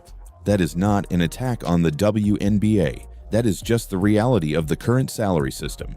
The league is growing fast, but the players, especially the biggest draws, are still trapped inside a structure that was built before this explosion happened. And that is why Clark's story is so powerful. She is not just exposing defensive schemes. She is exposing the gap between what women's basketball stars generate and what they actually receive. That is where the real controversy is, not a fake Michael Jordan offer. The real controversy is that the league may have a once-in-a-generation business engine and the system still has not caught up to her value. So when people ask, is Caitlin Clark having the WNBA's Jordan moment? My answer is yes. Not because she is Michael Jordan, because nobody is Michael Jordan, but because this is the first time women's basketball has had a player whose presence can change ratings, tickets, merchandise, media value, and national conversation all at once. That is a Jordan-style business effect. And the wild part is, we might still be at the beginning. So forget the fake headlines, forget the imaginary mega offer. The real Caitlin Clark money story is already massive. One player walked into the WNBA and suddenly the league looked different, felt different, and was valued differently. That is not clickbait. That is history happening in real time. So drop a comment below. Is the billion-dollar Caitlin Clark effect real, or is the number overhyped? And if she is bringing in this much money, should the WNBA be paying her like the superstar economy she has become? I'm sick of watching Caitlin getting attacked. If the league doesn't step up and protect her, things are going to get ugly real fast.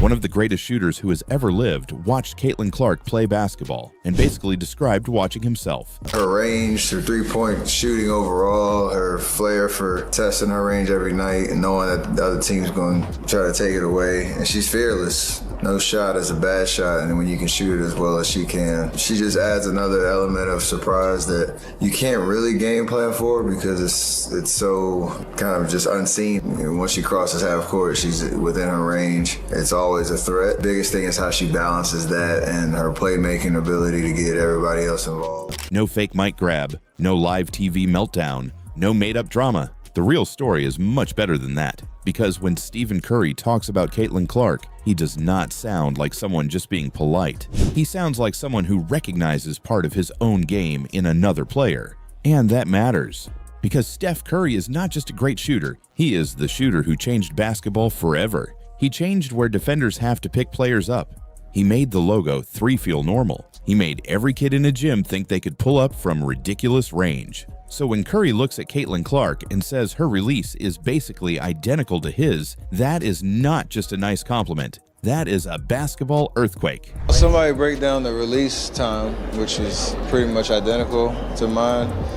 And then her just confidence, you can't help but watch when she plays, where she's shooting from, the range, the confidence, the flair, like she's a performer. Think about what he is really saying. He is not only talking about the distance, he is talking about the speed, the rhythm, the confidence, the way the ball is gone before the defense can even react. That is what makes Clark different, and that is why the Curry comparison hits so hard, because nobody understands that kind of shooting better than Steph Curry. He knows how hard it is to shoot from deep.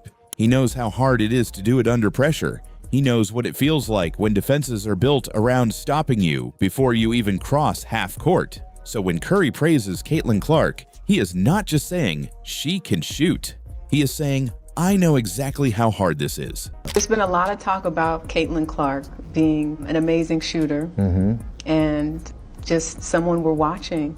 Have you spoken to her? Do you know her? What do you think? I mean, I've been watching from afar and understanding just how much of a power she is out there on the court. The cool part is the way that she plays and her range and the level of difficulty on her shots is obviously a very close comparison to the way that I play. I was going to say Caitlin Clark's been compared to you. Yeah, but I think it almost robs her of like the rest of her game because she's such a good floor, she has her overall, floor game. She's racking up, close to triple doubles every night, and like her shooting ability is, it's her superpower, but the rest of her game is as polished as that. And so it's must-see TV. I love what it is done for, women's basketball in terms of when she shows up, the seats are filled. And that is why his words carry more weight than almost anyone else's. Analysts can debate her. Critics can call her overrated. Talking heads can argue about hype, ratings, attention, and media coverage. But when the greatest shooter ever looks at Caitlin Clark and sees something familiar, people should probably listen, because Caitlin Clark is not dangerous only because she can shoot from deep.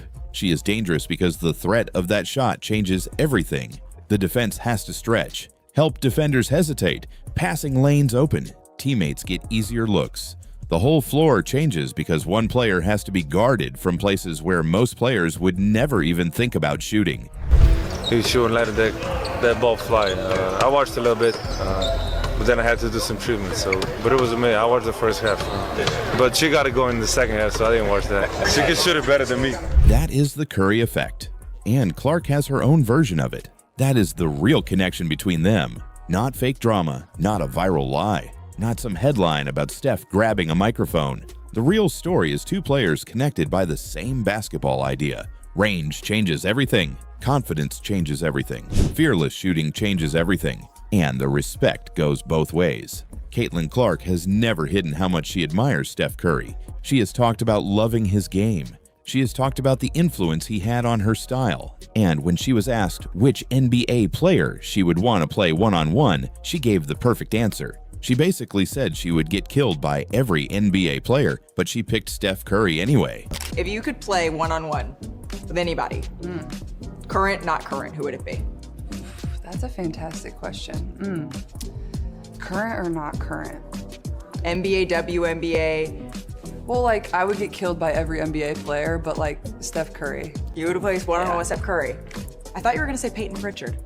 That's great. Peyton Pritchard. Yes. That answer is funny, but it also tells you the truth. Curry is not just another superstar to her. He is the blueprint. You know, I grew up watching Steph. Like, to me, he's one of the greatest basketball players of all time. But I was also a kid that grew up getting to watch him, and I think he's really changed the way basketball is being played. Maybe at times, me and him both, like, kids shouldn't always just go and chuck a bunch of threes, but that's what makes the game so exciting and what he's been able to do throughout his career.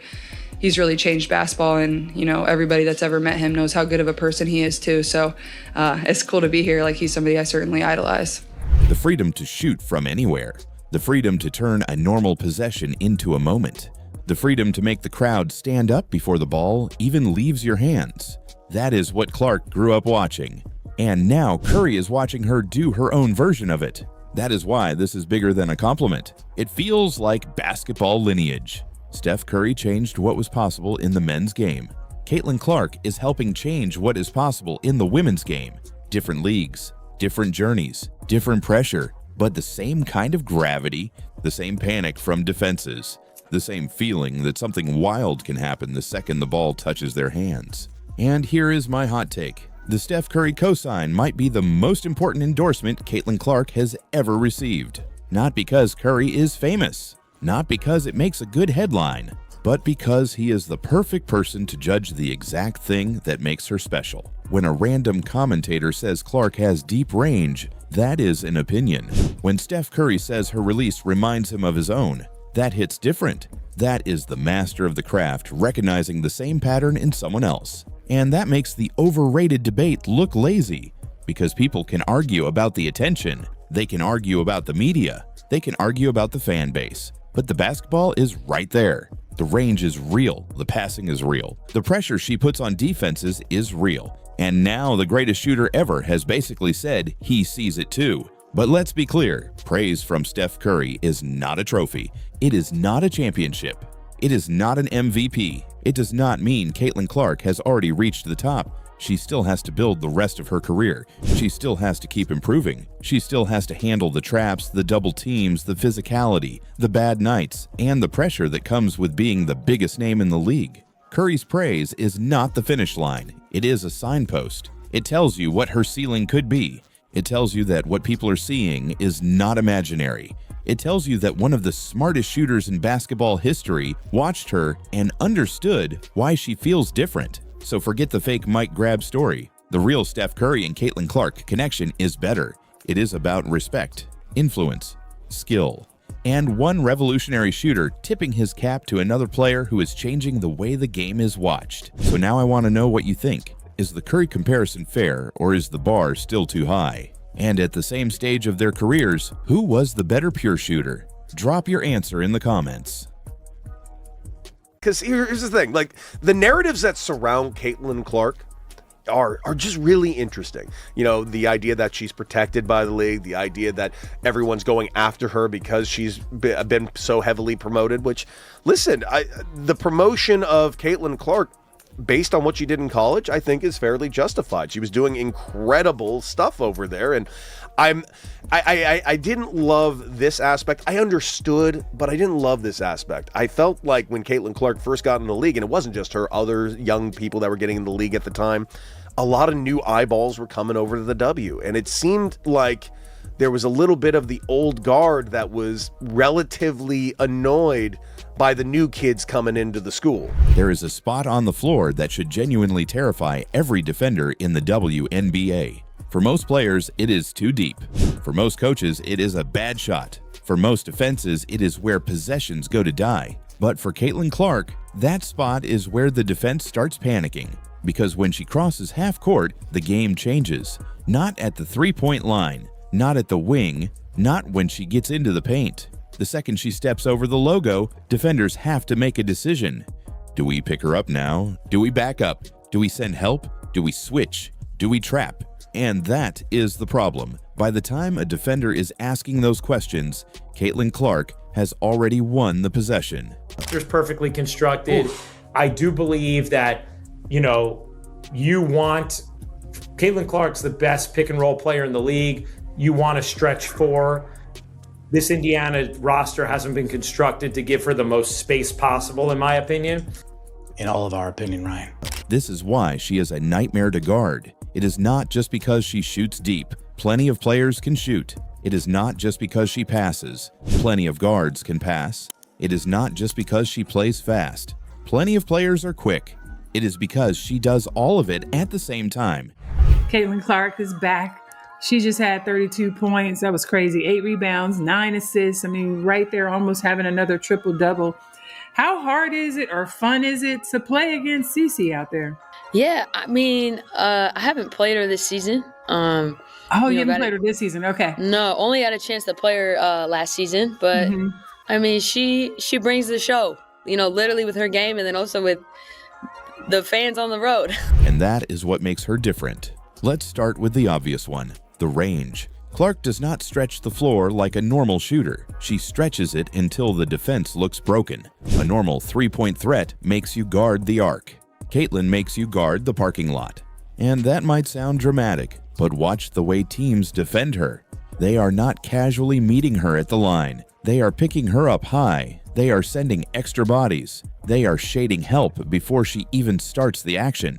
She's obviously doing amazing. Her game speaks for itself. I think my favorite part is just women's basketball, women's sports really, but women's basketball has been on the rise.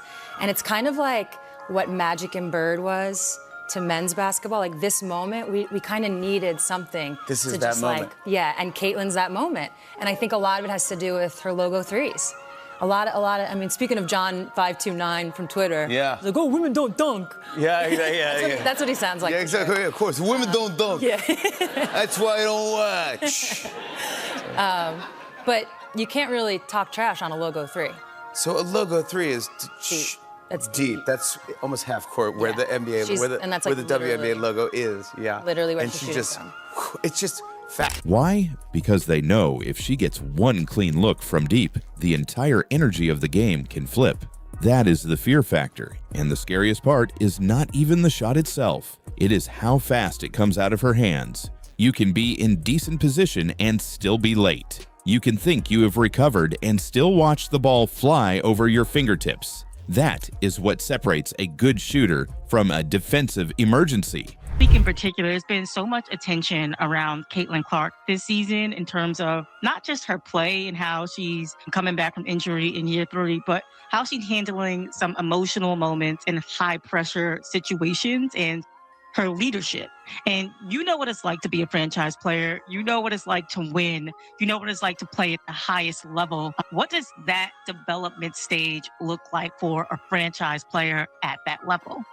It's tough. It's tough because you're actually a franchise player. You're carrying a franchise. And to be honest, in some ways, she's been, carrying a league. She elevated a lead. With Clark, there is almost no warning. One dribble, step back, release. And suddenly the defender is turning around hoping the shot misses. But here is where it gets worse. If you crowd her, she is not helpless. She is not just some standstill shooter waiting for a screen. She can put the ball on the floor, force the defense to collapse, and then punish the help with a pass most guards would not even see. That is the trap. Back up, and she shoots. Press up, and she attacks. Send help, and she finds the open player. Stay home, and you leave your defender on an island. There is no comfortable answer. And that is why the Caitlin Clark conversation gets so funny sometimes. Because publicly, you will hear people downplay it. They will say she turns it over too much. They will say she shoots too much. They will say teams have figured her out. My daughter wants to see her play. She was there with a bunch of her teammates from her rec league team, and all we were watching was Caitlin Clark missing shots. The reason why she was missing shots, I will tell you this. The Sparks treated her like the Pacers and the Sixers treated Jalen Brunson. They picked her up on the floor, all 94 feet. They made every minute of her night an absolute nightmare. They were all over her. There was no way, I mean, and for her to get her shot, she's trying to come off of screens that either weren't working or they honestly, they had two people marking her, it seemed like. But then you watch the actual games, and the defense tells a completely different story. Teams do not build an entire defensive coverage around a player they are not worried about. They do not pick someone up at three-quarter court for fun. They do not send early help, switch matchups, burn timeouts, and change schemes at halftime because of hype. Defenses tell the truth. And the truth is, the league knows Caitlin Clark bends the floor in a way very few players can. That is the word people need to understand. Gravity. Clark's biggest weapon is not just the points she scores, it is the attention she steals. But what she was doing, she was dishing. Some of her passes, I know she passed Pistol Pete at the collegiate level as the all-time greatest scorer. Some of her passes look just, I mean, they were just as crisp, innovative. I didn't see that on the floor. She did type of passes. They were amazing. And to the point where some of her teammates weren't ready for it, or they were, and they're not used to it from her yet. And it would just bounce off their hands and go out of bounds. When she has the ball, two defenders are thinking about her, sometimes three. Even when she does not shoot, she has already changed the possession. A defender takes one step too high and the lane opens. A help defender leans too far toward her and someone else is free. A big steps up too early and now the roller has space. That is basketball pressure. That is what superstars do. They make the other team defend possibilities, not just actions. And Caitlin has more possibilities than almost anyone. She can shoot from 30. She can hit the roller, she can throw the skip pass, she can push in transition, she can drag two defenders with her and turn a normal possession into a scramble. That is exhausting to guard. And here is the part people do not say enough. Guarding her is not just a physical challenge, it is a mental one. You cannot relax for 1 second. You cannot lose her in transition. You cannot go under a screen. You cannot assume the shot is too deep. You cannot assume the pass is not coming. That kind of pressure wears teams down. Now, to be fair, this does not mean she is perfect. She turns the ball over. That is real. But a lot of those turnovers come from the same thing that makes her dangerous. She attempts passes that most players do not even imagine. Sometimes those passes create layups. Sometimes they fly out of bounds. That is the tax you pay when your offense runs through someone who is constantly trying to break the defense open. Her defense has also been criticized. Physical teams have tried to body her, bump her, speed her up, and make every catch uncomfortable. And yes, that has worked at times. So when I say Caitlin Clark is a nightmare to guard, I am not saying she is unstoppable every night. Nobody is. What I am saying is that stopping her costs too much. You can slow down her shot, but now you're giving up space somewhere else. You can trap her, but now the Fever are playing 4-on-3. You can make her give it up, but now the ball is moving against a tilted defense. That is the nightmare. You might survive the possession, but you rarely get to defend normally. And that is the real compliment. Not the fake quotes, not the over-the-top headlines, not the made-up stories about legends being terrified. The real compliment is the way teams guard her. The game plan is the respect. Because when Caitlin Clark is on the floor, every defender knows one mistake can turn into a highlight. one late closeout, one lazy switch, one step too far under a screen, and the ball is already in the air. That is why she is a nightmare. Not because she is loud, not because she is popular, not because of the media attention, because her skill set forces the entire defense to play scared. So here's the question. If you are an opposing coach, what are you actually doing? Are you selling out to stop the three and living with the assists? Or are you staying home and praying she has an off night? Because either way, you are not really solving Caitlin Clark. You are just choosing how you want her to beat you.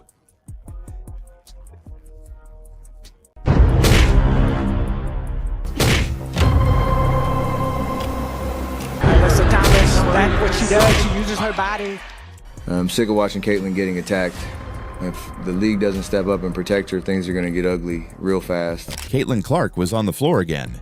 And this time, the image almost told the whole story before anyone even knew the final score. A Fever player trapped underneath Phoenix bodies, a hand near the neck area, legs tangled, the ball loose, everyone fighting. And somehow, in real time, the officials looked at all of that chaos and kept the game moving.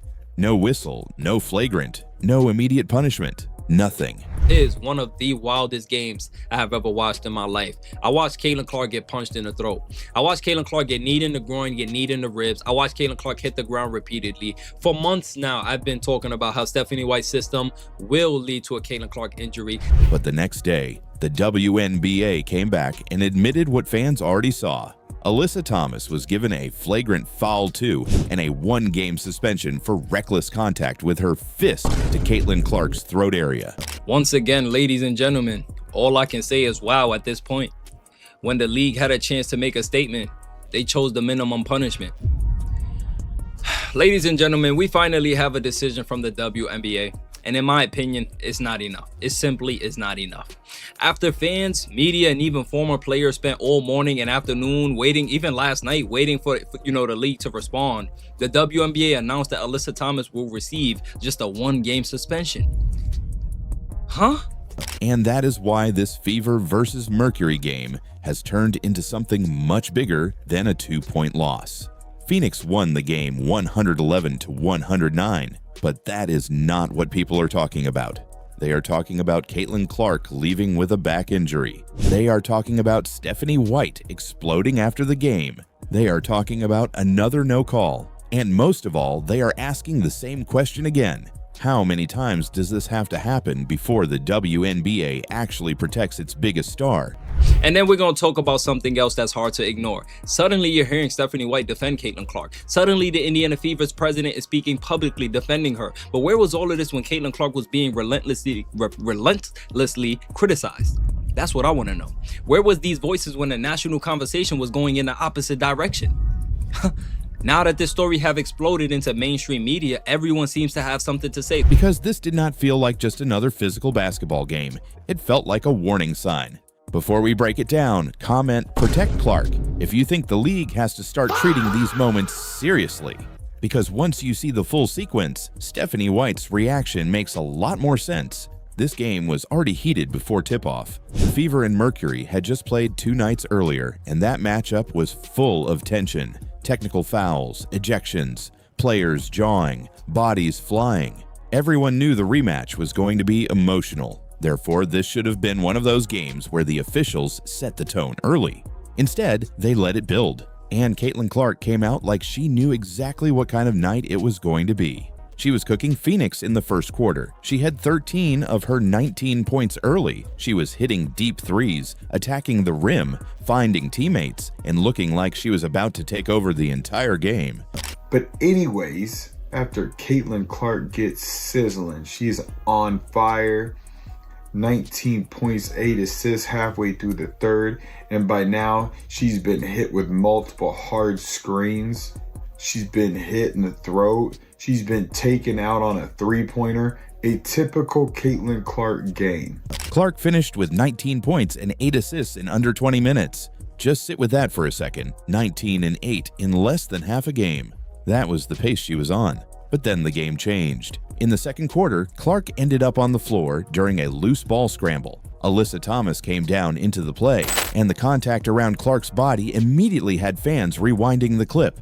There was contact near the groin area. There was contact around the throat area. Then Thomas stepped over Clark while she was still down, and the officials called nothing. Knee in the groin, fist on the throat. They hate that white girl. Look at this. She falls down. Here comes Alyssa Thomas, knee in the groin. And here she comes, fist on the throat. Knee in the groin, fist on the throat. Alyssa Thomas doing what Alyssa Thomas does, showing what a talentless hack she is. Showing what a talentless hack she is. When you don't have skill, you use physicality. Alyssa Thomas. That is the part that made fans furious. Not just because the play looked bad in slow motion, but because everyone watching knew what would happen if that same contact happened to the wrong player at the wrong time in a different game. There would be a whistle. There would be a review. There would be a long conversation at the monitor. But with Clark on the floor, the game just kept going.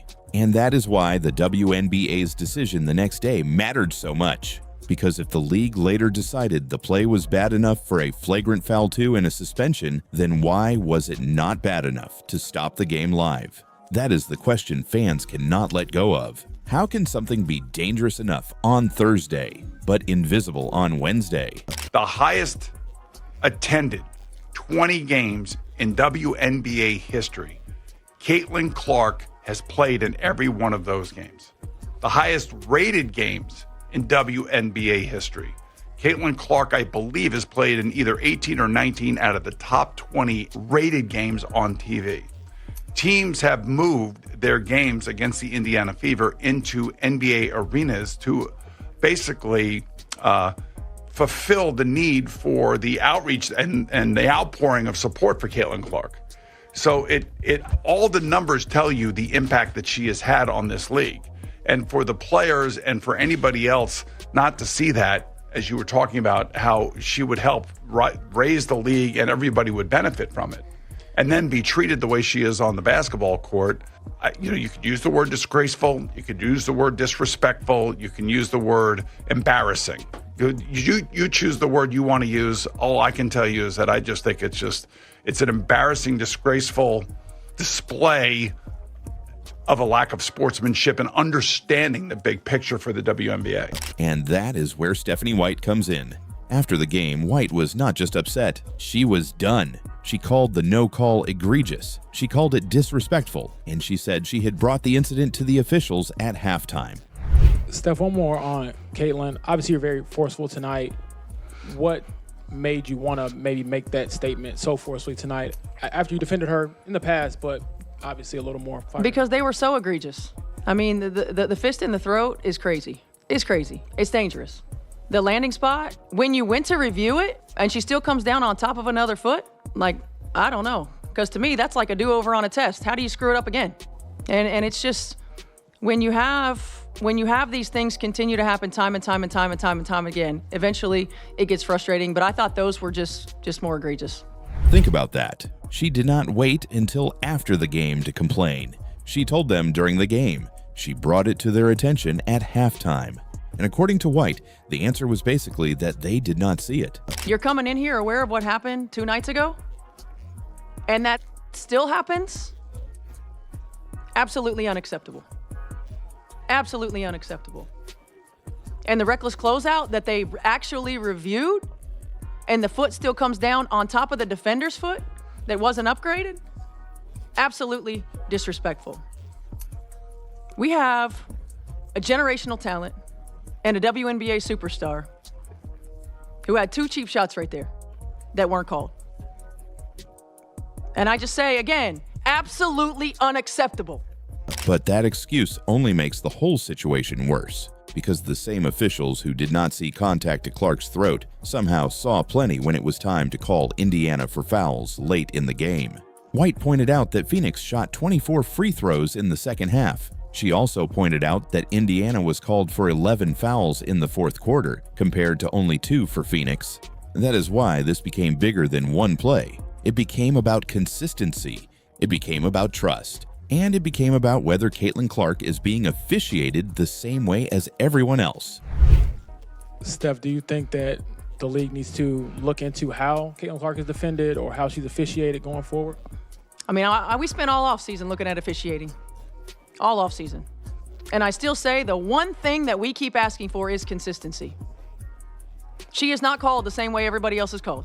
Because when fans see Clark take that kind of contact and get no call, but then watch Indiana get whistled over and over in crunch time, they do not just see bad luck, they see a pattern. And White finally said what a lot of fans have been thinking. Clark is not called the same way. That sentence hit hard because it did not sound like a coach making excuses after a loss. It sounded like a coach who has watched this happen too many times and finally ran out of patience. And then there was the closeout. Clark went up for a three, came down awkwardly, and appeared to land on a defender's foot.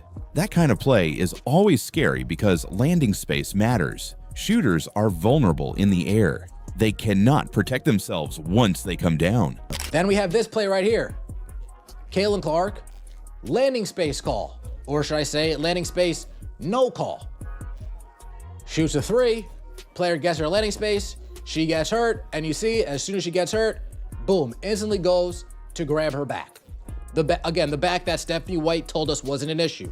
The back that's, again, this is twofold, because the coach lied about it, and then all the shills that allow this coach to lie about it, lied about it. White was furious about how that was handled too, because from her point of view, even when the officials had a chance to review what happened, they still did not protect Clark the way they should have. And that is what makes the whole night feel so insane. Clark was not just dealing with one hard moment. She was hit. She was tangled up. She was stepped over. She landed awkwardly. Then she left the game with a back issue and did not return. By the third quarter, you could see it on her face. She was uncomfortable. She was frustrated. And eventually, she went back to the locker room. That image is what really shook fans, because Clark is not a player who looks for excuses. She does not usually make everything about herself. She gets hit, she gets up, and she keeps playing. But this time, she could not keep going. And when Caitlin Clark cannot keep going, the entire WNBA feels it. That is why her silence mattered. Clark did not need a long speech. She did not need a 10-minute rant. The image of her leaving the floor already said enough.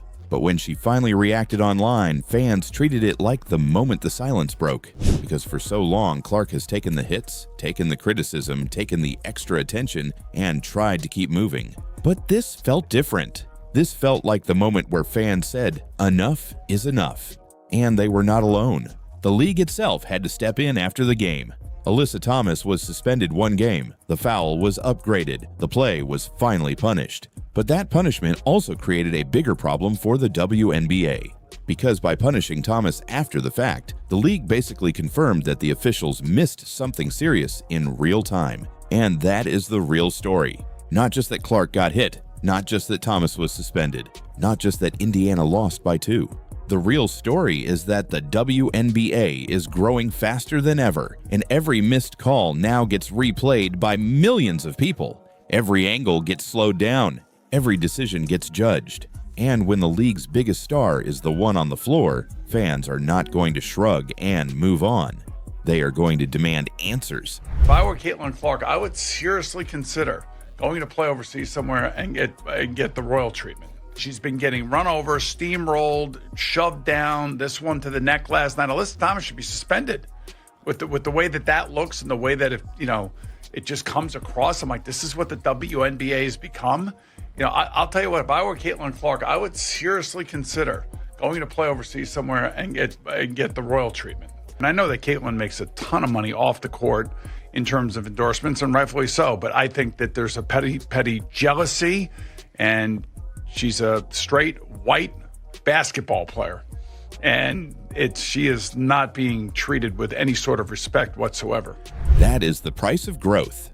The WNBA wants the ratings. It wants the attention. It wants the packed arenas. It wants the Caitlin Clark effect. But if the league wants all the benefits that come with Clark, then it also has to deal with the pressure that comes with protecting her. Because you cannot build the biggest story in women's basketball around one player, then act surprised when fans explode after she gets hit and nothing is called. And that is why this moment is not going away. Stephanie White exploded because she saw what everyone else saw. Clark left hurt because the game got out of control. Fans exploded because the no call felt impossible to defend. And the WNBA stepped in because the footage became too loud to ignore. So now the question is simple. Was one game enough? Or did the WNBA only punish Alyssa Thomas because the internet forced them to? Because if the league does not fix this now, the next Caitlin Clark controversy might be even worse. Comment Protect Clark if you think this has gone too far. And keep watching, because the fallout from this game is only just beginning. W at this junction in time would be better without Caitlin Clark because she is a bigger distraction than she is an additive. Our team saw it happen, because I promise you, if we would have seen that happen, we would have had her back. Unfortunately, this type of shit happens every single game to her, and the league and the refs do absolutely nothing about it. And Sophie Cunningham finally had enough, because this was not just another hard foul. This was not just another physical WNBA moment that fans argued about online. This was the kind of play that made people stop and ask the same question again. Why does this keep happening to Caitlin Clark? Fight over what the WNBA called a flagrant foul. The Phoenix Mercury's Alyssa Thomas appears to put her fist on Caitlin Clark's throat as they scrambled for a loose ball during a game on Wednesday night. Thomas was suspended one game, but now some are coming to her defense, saying it was hard play, not a dirty play. Here's ABC's Perry Russum. Days after the WNBA announced this apparent fist pressed against the neck of superstar Caitlin Clark warranted a suspension. To the ground and Tonight, her Indiana Fever teammate Sophie Cunningham speaking out on her podcast, saying the two-time All-Star is being targeted and more needs to be done to protect her. They're definitely targeting her, and the league and the refs do nothing to protect her. The growing discussion across the league and beyond stems from this moment Wednesday night. Phoenix Mercury forward Alyssa Thomas falling on Clark, scrambling for the ball. During the Fever versus Mercury game, Clark ended up in another ugly collision. Alyssa Thomas made contact near Clark's throat area. Clark went down, and in real time, the officials did not treat it like the major moment it later became. But once the replay started spreading, the reaction changed fast. Fans saw the contact. They saw Clark hit the floor. They saw how dangerous it looked. So when a player makes illegal contact, it's called a personal foul, which means this would be. So that would, that's a personal foul. No, there is no foul. You know, it's because that's why. But when a player makes unnecessary illegal contact, then it's called a flagrant one foul, which means this would be. Let's see, that's unnecessary. Yep, that's a flagrant one foul. No. What would you think? The player made normal illegal contact, which means it's just a personal foul. See what I mean? The player was just trying to get into a defensive position and accidentally made contact with the other player. That's why. But when the illegal contact is unnecessary and excessive, then that would be a flagrant 2 foul, which means this would be. So that's unnecessary and excessive. That would be a flagrant 2 foul. No. Flagrant 1 foul? No. And then the league came back after the game and upgraded the play. Alyssa Thomas was assessed a flagrant foul 2 and suspended for 1 game. At one point, Thomas appears to push into Clark's neck. a hand to the neck. Absolutely disrespectful. We have a generational talent and a WNBA superstar. No foul was given during that game, but the WNBA reviewed the play and issued a flagrant foul against Thomas and suspended her for 1 game for recklessly making contact with her fist to the throat area. Mercury coach Nate Tibbetts questioning the investigation process, saying he's disappointed with the suspension. The goal is to clean up our game, but I do think it's important not to rely on social media screenshots. This is a slippery slope, and let's watch the whole play, the whole game. Tibbetts standing up for Thomas, a WNBA veteran and 6-time All-Star, calling her a tough competitor. And that is where the outrage exploded. Because if the play was serious enough for a flagrant foul too after review, why was it not handled properly during the game? That is the problem. It is not just the foul, it is the delay. It is the feeling that Caitlin Clark has to get hit first, go viral second, and only then does the league react. What many perceive as consistency issues, especially when it comes to games being officiated, Lisa? Well, officiating is tough. I don't know if anybody's ever even tried to officiate. It's not the easiest game. It's one of the most thankless jobs you can do. But in this particular situation, I thought that the last official should have been able to catch that. I was actually watching this game and I was like, oh, wow, that was a bit much. So in that moment, I thought that the official missed the call. I'm not surprised that the league went back and fined Alyssa Thomas. But I think at the same time, it's tough to think that official would have missed that they didn't have a replay on it. That was tough to me. That is why Sophie Cunningham's comments hit so hard. Sophie was asked about the physical treatment Clark has been dealing with, and she did not give a safe answer. She did not protect the league. She did not pretend everything was fine. She said that in real time, she did not see the play happen. But then she made one thing very clear. If they had seen it, they would have had Clark's back. Our team saw it happen, because I promise you, if we would have seen that happen, we would have had her back. Unfortunately, this type of shit happens every single game to her, and the league and the refs do absolutely nothing about it. It's been a minute since you got fined on this podcast. I have, but then like you see the videos of like literally kneeing and cheap shotting C in the throat. Like if she did that to any of our teammates, we'd be pissed. But like they're definitely targeting her, and the league and the refs do nothing to protect her. That one line told fans everything, because Sophie was not speaking like a media personality. She was speaking like a teammate. She was saying, we missed it live, but if we knew what happened, this would not have just been ignored. Then she went even further. She said this type of stuff happens every single game to Caitlin Clark. And she said the league and the refs do nothing about it. That is why this became bigger than Alyssa Thomas. That is why this became bigger than one game. Because Sophie did not just call out a foul, she called out a pattern. And that pattern is what Clark fans have been screaming about all season. They see Clark getting bumped. They see her getting grabbed. They see her getting knocked down. They see defenders being extra physical with her. And every time it happens, the same argument starts. Hey, Caitlin Clark, if you're gonna have big reactions, you're gonna have big consequences. I got a technical foul for clapping. I guess if we're just gonna get a foul for clapping. Maybe you weren't doing it like this. Maybe you really in someone's fucking face. Maybe that's why. Maybe throwing your hands up and fucking screaming at everybody and getting in everybody's face every time you don't get what you want. Yeah, people get a little bit irritated with that. Coming from an athlete, those players piss me the fuck off. You gotta humble them a little bit, just a little. I'm so tired of this racism. Fucking, oh, it's racism. It's not. It's actually not. Because if it were Angel Reese on the ground, y'all would be saying, it's just the game. Welcome to the big league. Some people say it is just basketball. Some people say Clark fans are too sensitive. Some people say she needs to toughen up. But Sophie Cunningham basically said, no, this is not normal. This is targeting. And the league is not doing enough. That is a massive statement, because fans can say that all day. Commentators can say it. YouTubers can say it. But when another WNBA player says it, it lands differently. Sophie is on the court. She is in the locker room. She sees the way teams defend Clark. She sees the way the contact builds. She sees the way Clark has to keep getting up while everyone else debates whether it was really that bad. And that is why her reaction felt so real. She did not sound like someone chasing attention. She sounded like someone frustrated that it had reached this point. Now, Alyssa Thomas has her side too. She pushed back on the way the situation was being talked about. She said the narrative had gone too far. She talked about players being painted badly.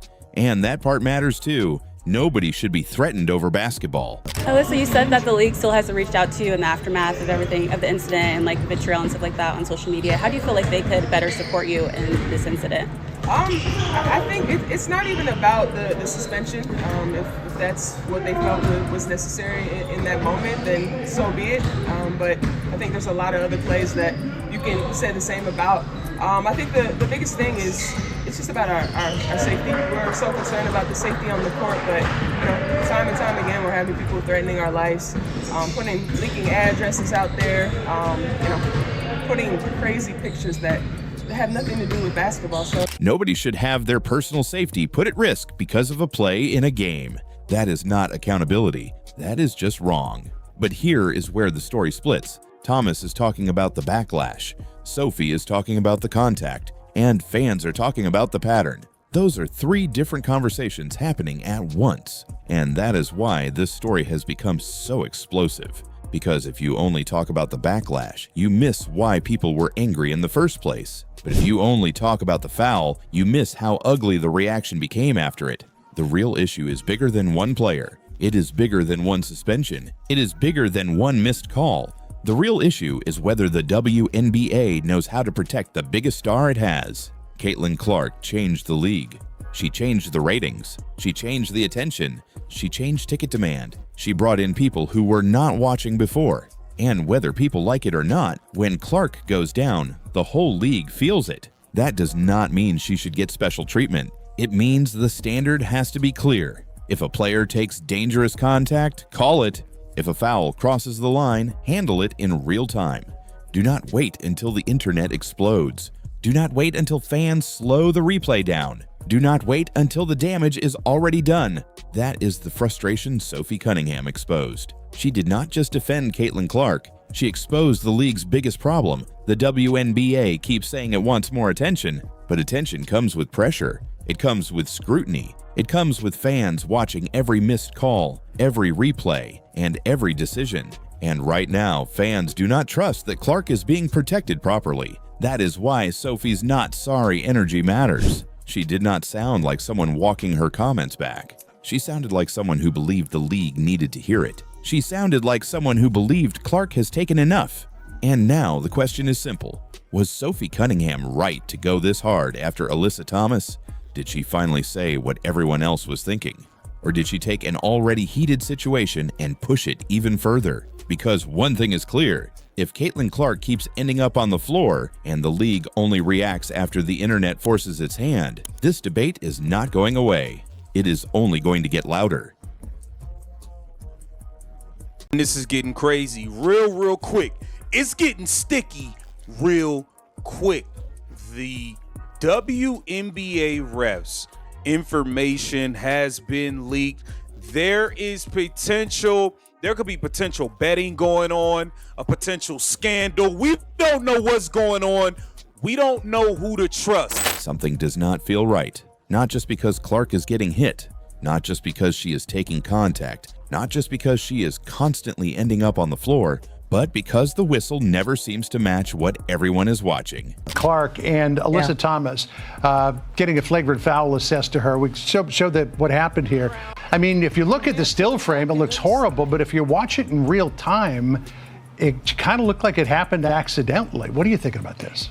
Well, you can understand how maybe the refs overlooked it and didn't see the foul as it happened. It thought just what you thought. But then when you slow it down, it's really hard to ignore. Look, Caitlin Clark is just an unprecedented, as her coach called her, a generational star.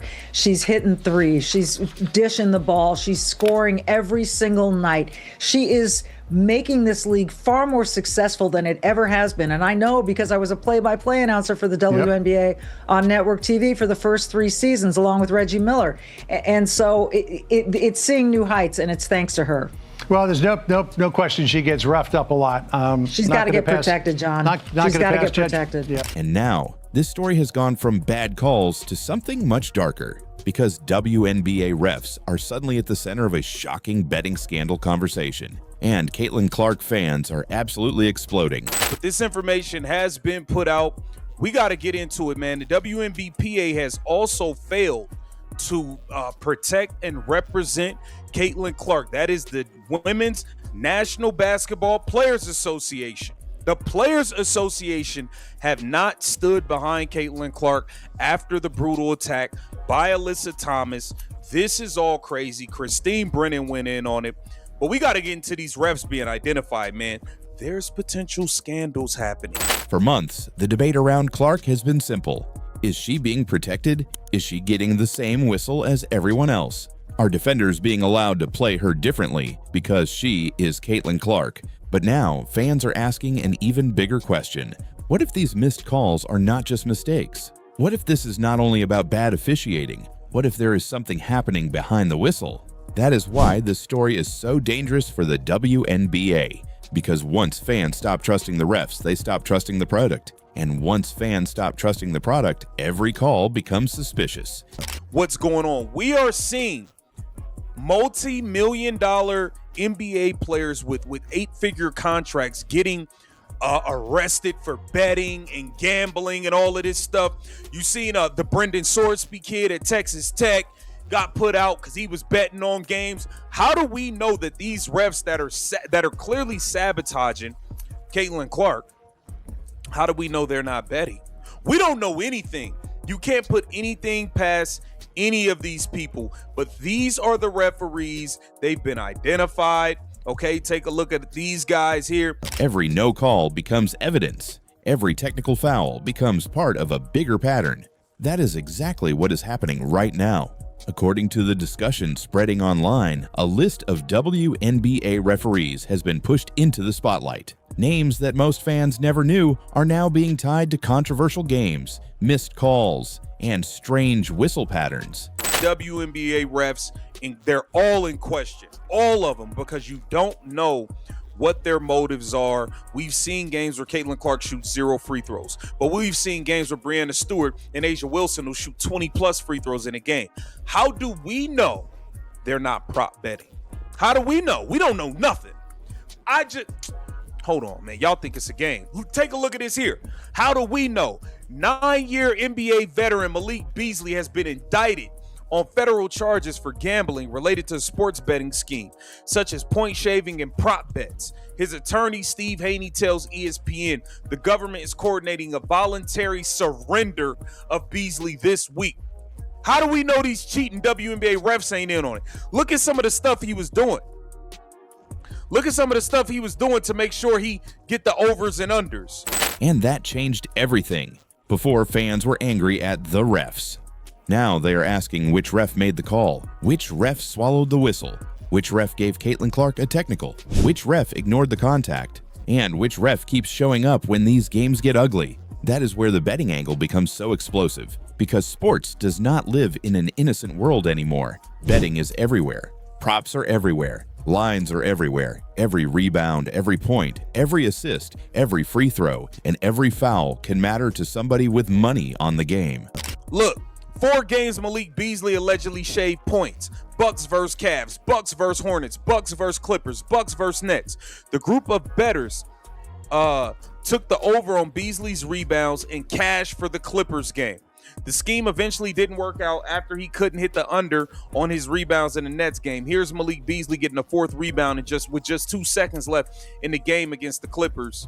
He had an over and under of 3.5 bet prop that day. So if somebody like Malik Beasley, who had an 8-figure these referees aren't getting paid 8 figures. They're not making 8 figures. If he was getting 8 figures and this is what he was doing, how do we know these shady, shiesty refs, how do we know they're not doing something wrong? So when fans see questionable calls, they are not just asking if the refs are bad. They are asking if the refs are compromised. That is the nightmare scenario for any league. And for the WNBA, the timing could not be worse, because Caitlin Clark is already the most watched player in the league. Every game she plays gets clipped. Every foul gets slowed down. Every missed call gets replayed from 5 angles. Keep driving into a wall at full speed with Caitlin Clark. They now have a commemorative poster of 30 years of the WNBA. Caitlin Clark's not on it. And it's not just like an ode to the veterans that started the league. Paige Beckers and Angel Reese are on it. Caitlin Clark's not. You guys, when she broke into the league, you moved her road games to bigger arenas to accommodate the fans. You were flying the last 6 rows of Southwest Airlines until she made such an impact, you pivoted to private jets. And fans are noticing a pattern. Clark takes contact. Clark gets grabbed. Clark gets bumped. Clark gets knocked down. But too often, the whistle does not come. Then she reacts. She shows emotion, she complains, and suddenly the technical foul comes fast. That is what drives fans crazy, because they are not just watching physical basketball. They are watching what feels like a double standard. Continues to work through what many perceive as consistency issues, especially when it comes to games being officiated, Lisa.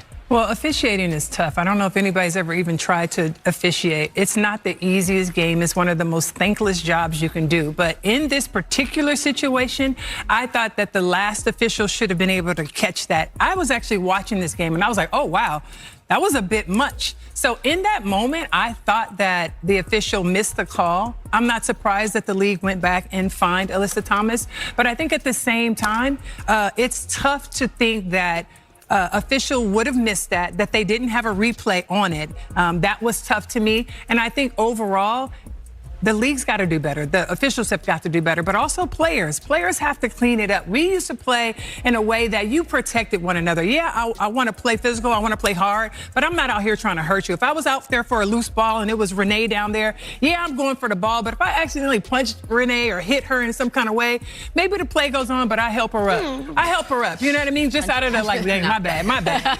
So I think that part is important too, the reaction. Maybe if Alyssa Thomas would have even turned like, dang, my bad, I didn't mean to hit you like that. It's a different thing, but that's not what happened. And so I think that the league got it right. But I think overall, Coach Tibbetts is correct.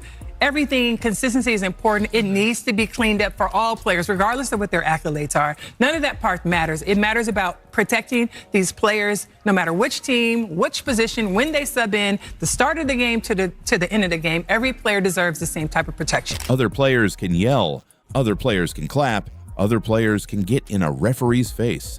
And sometimes nothing happens. But when Caitlin Clark shows frustration, it feels like the refs cannot wait to punish her. That is why this scandal conversation has caught fire, because fans already believed Clark was being officiated differently. Now they are wondering why. Is it bias? Is it pressure? Is it incompetence? Or is it something more serious? Overall, officiating has been a universal issue this year. And that's not the goal of any league, but this is the reality. And when you think about the imperative to call more fouls, we're seeing the highest scoring season ever in WNBA history. That's largely because they're calling more fouls, right? Games are no longer 2 hours, they're 2.5 hours long. So you're seeing that there's an imperative to call more fouls, but there's still a lack of situational awareness or a lack of control of the game by the refs. You can call fouls, but is it dictating how one game is played from the other? Because you can see one game where one is super physical and one where people are dropping 50.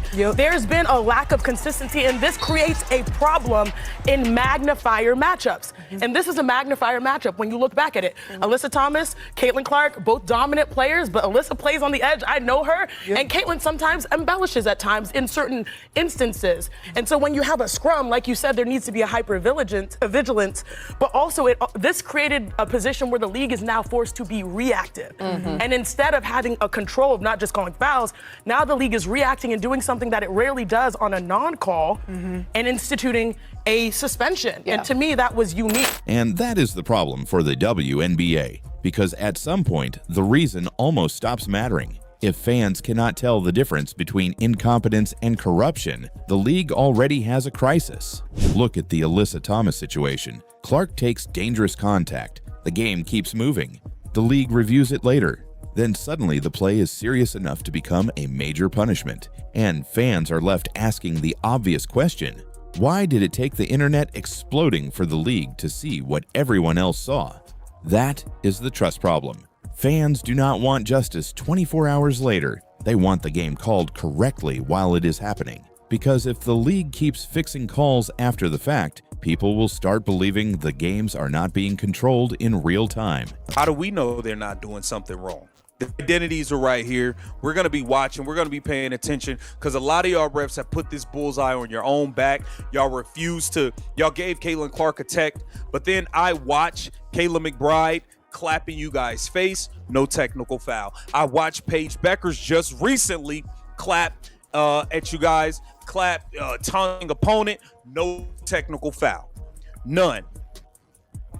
The WNBA finally reviewed one play for Caitlin Clark, and all of a sudden a new smear campaign is on in protection of Alyssa Thomas. This is all craziness, man. And that is exactly where the betting scandal conversation gets dangerous. Because if one whistle can change a game, one whistle can also change a bet. A missed foul can change a spread. A quick technical can change a player's minutes. A soft call can change free throw totals. And a no call can completely change momentum. That does not mean every ref is guilty. But it does mean the WNBA has a responsibility to be transparent, because the fans are not stupid. They are watching the games. They are watching the calls. They are watching the free throw gaps. They are watching who gets protected and who does not. And right now, a lot of fans believe Caitlin Clark is not being protected at all. That is where the WNBPA part makes this even worse, because Clark is not just some random player. She is the player who helped bring massive attention to the league. She brought ratings. She brought ticket demand. She brought new fans. She brought sponsors, headlines, and national conversation. But when she keeps taking contact, fans feel like the people who should defend player safety are nowhere to be found. That silence makes the whole thing feel even uglier, because the WNBA wants Caitlin Clark's spotlight. It wants her audience. It wants her impact. But fans are asking if the league actually wants the responsibility that comes with protecting her. And that is why this story is exploding. It is not only about gambling. It is not only about refs. It is not only about Caitlin Clark. It is about whether the WNBA can be trusted at the exact moment more people are watching than ever before. Because this is the worst possible time for fans to start questioning the integrity of the game. The league finally has attention. It finally has momentum. It finally has a player who can pull casual fans into women's basketball. And instead of talking about great performances, everyone is talking about missed calls, strange whistles, dangerous contact, and now betting suspicion. That is a disaster. The WNBA has to understand something. When fans feel like the game is unfair, they do not just get angry. They leave. They stop watching. They stop believing. And once trust is gone, it is almost impossible to get back. So now the refs are on notice. The league office is on notice. The WNBPA is on notice. And every Caitlin Clark game from this point forward is going to be watched differently. Fans are going to track every whistle. They are going to clip every missed call. They are going to compare every technical. They are going to watch the betting lines. And they are going to ask one question again and again. Are these refs just missing calls? Or is something much bigger happening behind the whistle? Because Caitlin Clark fans are not letting this go. Not this time. The information is out there. The names are being watched. The patterns are being questioned. And if the WNBA wants people to trust the game, it cannot hide behind silence anymore. It needs answers, because this is no longer just a ref problem. This is a league credibility problem. And if the WNBA does not fix it fast, the scandal might become bigger than the season itself. What is in the air today? We got Ty Harris clapping back at Indiana Fever / Caitlin Clark fans talking about y'all It's never a good sign when a player refers to another player on their team as y'all fave in a negative manner. Ooh. Let's rewind to June 24th. Fever versus Mercury. Second quarter. Clark loses the ball driving to the rim and hits the floor. Then Alyssa Thomas comes crashing down on top of her. Knee near the groin, and a fist making contact with Clark's throat. The league itself would later call it, quote, recklessly making contact with her fist to the throat area of Caitlin Clark, a non-basketball act. Those are the WNBA's own words. Including and being inclusive of all different walks of life. That is what our league has always been about. It's also why your league has always been a huge embarrassing failure. It's also why your league has always been rejected by most of America. So what did the referees do in real time? Nothing. No whistle, no review. Play on. The most watched player in the sport takes a fist to the throat, and the officials on the floor act like it never happened. Stephanie White was furious after the game, calling the missed calls egregious. And later that night, Clark left the game with a back injury. She hasn't played since. I want to address, what's going on with AT. It's absolutely unacceptable. There's been so much more toxicity, racism, homophobia. It is absolutely unacceptable. Most of this coming from the online community. Most of this, in my heart of hearts, I believe, not coming from WNBA fans. I believe that this is people who are using our league, using our players to further divisive agendas. And if you are one of these people that are online doing this, do not call yourself a WNBA fan. Our league is about inclusiveness. Our league is about competition. Our league is about elevating women, elevating marginalized communities, including and being inclusive of all different walks of life. That is what our league has always been about. The next day, the league went back, reviewed the tape, and hit Thomas with a flagrant 2 and a 1-game suspension.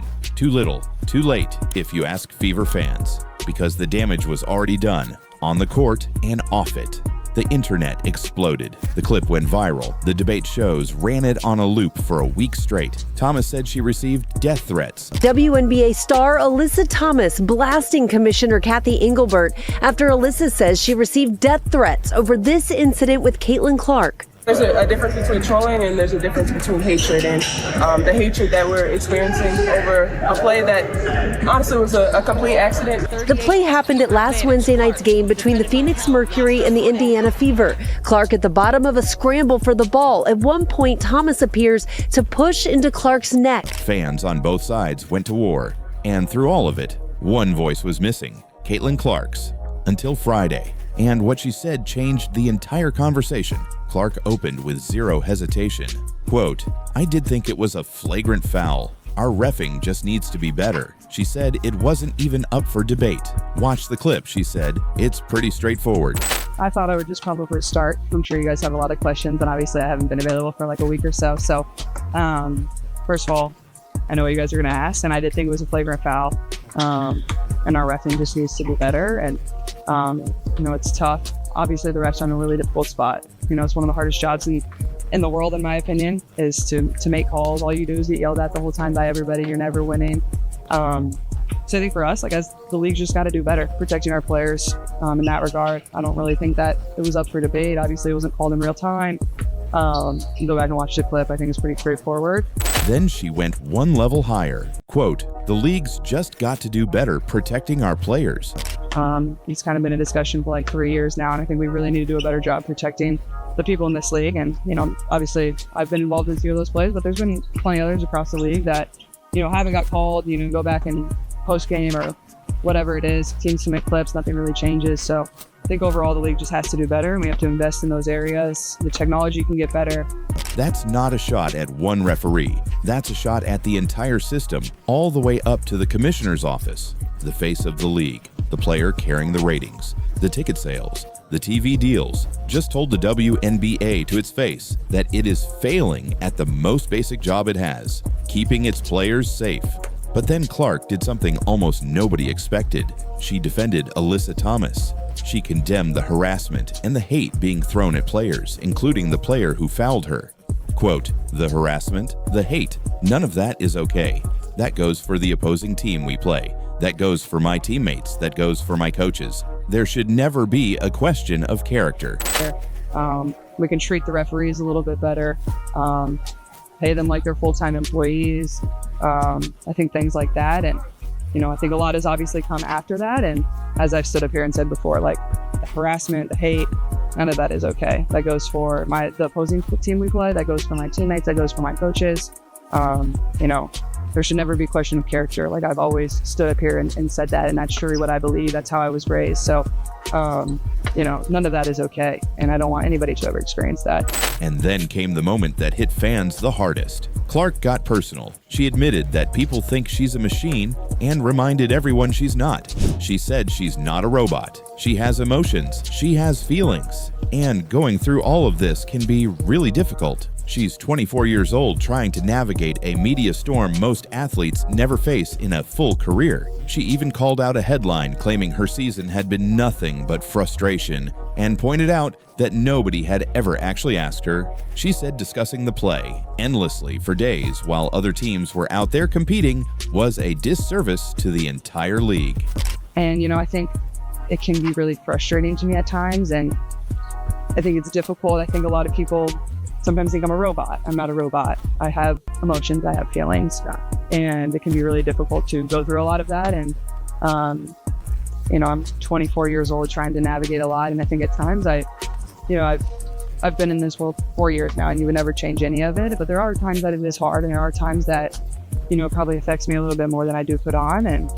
And here's the irony that makes this whole story almost unbelievable. The very same day Clark stood up there and called out the league, the WNBA handed her the Eastern Conference Player of the Month award, roughly 22 points a game, over 8 assists, shooting better than 45% from the field. They celebrated her with one hand while she exposed them with the other. So where does that leave everything? Clark is officially out for Sunday's game against the defending champion Aces, still managing that back injury. She says she's feeling better and is targeting a return in next week's back-to-back. But make no mistake, the pressure she just put on this league is not going away. The referees missed a fist to the throat in real time. The league needed a full day and a viral firestorm to act. And the player everything is built around just said, publicly, that the WNBA is not protecting its people. Meanwhile, frustrated fans have been loud online, some even talking about staying home from games until the officiating changes. Whether that talk turns into empty seats or not, the message from the fan base is impossible to miss. They watched Clark take the hit. They watched the refs swallow their whistles, and they are running out of patience. This wasn't Clark playing the victim. It was the opposite. She defended her rival, protected her teammates, and still delivered the most direct challenge to WNBA leadership we've heard from any star all season. That's the part of the league should be losing sleep over. The biggest takeaway is simple. Caitlin Clark just told the WNBA, on the record, that it has to do better, not the fans. Not the media, the league itself. And when your most valuable player says that while sitting out injured from a hit the refs never called, something has to change. So here's the question. Did the WNBA get the message? Or is it going to take another ugly moment before they finally act? What do you think? Drop it in the comments. Let's start with what Reese actually said, because the wording matters. On Thursday, right after the WNBA revealed its 10 All-Star starters, Reese stepped up for her teammates. Quote, "I expect to be disrespected." She said the snub of Ryan Howard and Alisha Gray was a slap in the face. And since they weren't going to say anything, she would. A bunch of stars here, but noticeably no Atlanta girls on here, right? Naturally, Angel Reese wasn't going to go quiet, right? She called it a slap in the face to not include anybody from the Dream as starters. So let me ask you this, Alexa. Having nobody from the Dream included as an all-star starter, is this something or nothing? I think it's fair to say it's something, and yes, you have maybe 3 players that were really in mind for this conversation, and Angel Reese, Ryan Howard, and Alisha Gray. I think Ryan Howard is the one who probably had the best argument to be in the starter conversation. Give her credit. She was standing up for her locker room. The Dream are tied at the top of the Eastern Conference. Howard and Gray are both top 15 scorers. Reese leads the entire league in rebounding, and not one of them made the starting 10. We're gonna have some fun. Let's get it! Burn! What do Angel Reese and a lost traveler in the woods have in common? Are both uncoordinated! Burn! 21 games this year. She's already been blocked 50 times. And there's another one! Burn! Sometimes a picture is worth 1,000 words. The Mona Lisa got recreated. Beautiful! Bang! Look at that. Who got her own rebound? Anyone know what butter pecan means? It's provocative. It gets the people going. Butter pecan! Bang! For a bath, because she's dirty. Burn! How about a me throw numero uno? Bang! Me throw numero dos. No bueno! Bang! One of the classic combo moves, a hook and hope, into a me bound. Held up with a chuck and duck. Bang! Why is she always crashing to the floor, man? Get her a parachute and some landing gear! Bang! Trip to the Line is sponsored by your local brick supplier. Bang! So, is it a conspiracy? Here's where the numbers start talking. Reese finished 7th among front court players in the combined voting. Howard was hurt by being listed as a guard in the deepest guard class in years, stuck behind Paige Buchers, Olivia Miles, Caitlin Clark, and Kelsey Mitchell. That's not a rigged system. That's a traffic jam. Having a little bit of a dip right now. They've lost 5 straight games. Maybe that had something to do with some of the less enthusiasm for the Dream players, but I do expect we're going to be getting the reserves named later today on Tuesday evening. I do expect that we'll have at least 2, I hope, probably even those 3 players that we talked about from the Dream that will be named, will be named All-Stars even if they're not among the starting core. And here's the part that stings. Reese herself said she wishes Dream fans would have galvanized around their players more. Read that again. She's pointing at her own fan base for not showing up at the ballot box. But if the player with the biggest social media platform in that locker room can't turn followers into votes, whose job was that? Got another day that ends in a Y, which also means that Angel Reese is mad about something. Angel Reese is pissed off at the Atlanta Dream fan base. You just got to Atlanta. You just got to Atlanta. And now you're pissing in the face of your fans. Why? Because no Atlanta Dream players are actually starters on the All-Star team. Now keep in mind, 2 or 3 of them will probably make the team, but they're not starters. So Angel Reese is pissed off, right? Meanwhile, in Indianapolis, the votes poured in. The Fever put 3 players in the starting lineup. Aaliyah Boston finished number 1 among all front court players in fan voting, not top 5. First, Clark was second among guards with over 1 million fan votes, and Kelsey Mitchell third among guards with the fans. Think about Mitchell's story for a second. Years of grinding in Indiana with barely any national attention. No playoff appearances early in her career. Now she's starting in the All-Star game next to Clark in Boston. That's what happens when a fan base actually shows up. An Instagram follower is not a voter. A like is not a ballot. Indiana just proved it, and Atlanta just learned it the hard way.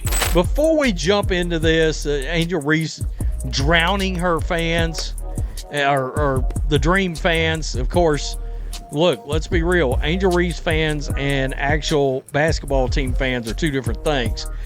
Also, where the hell's all these supposed Angel Reese fans at?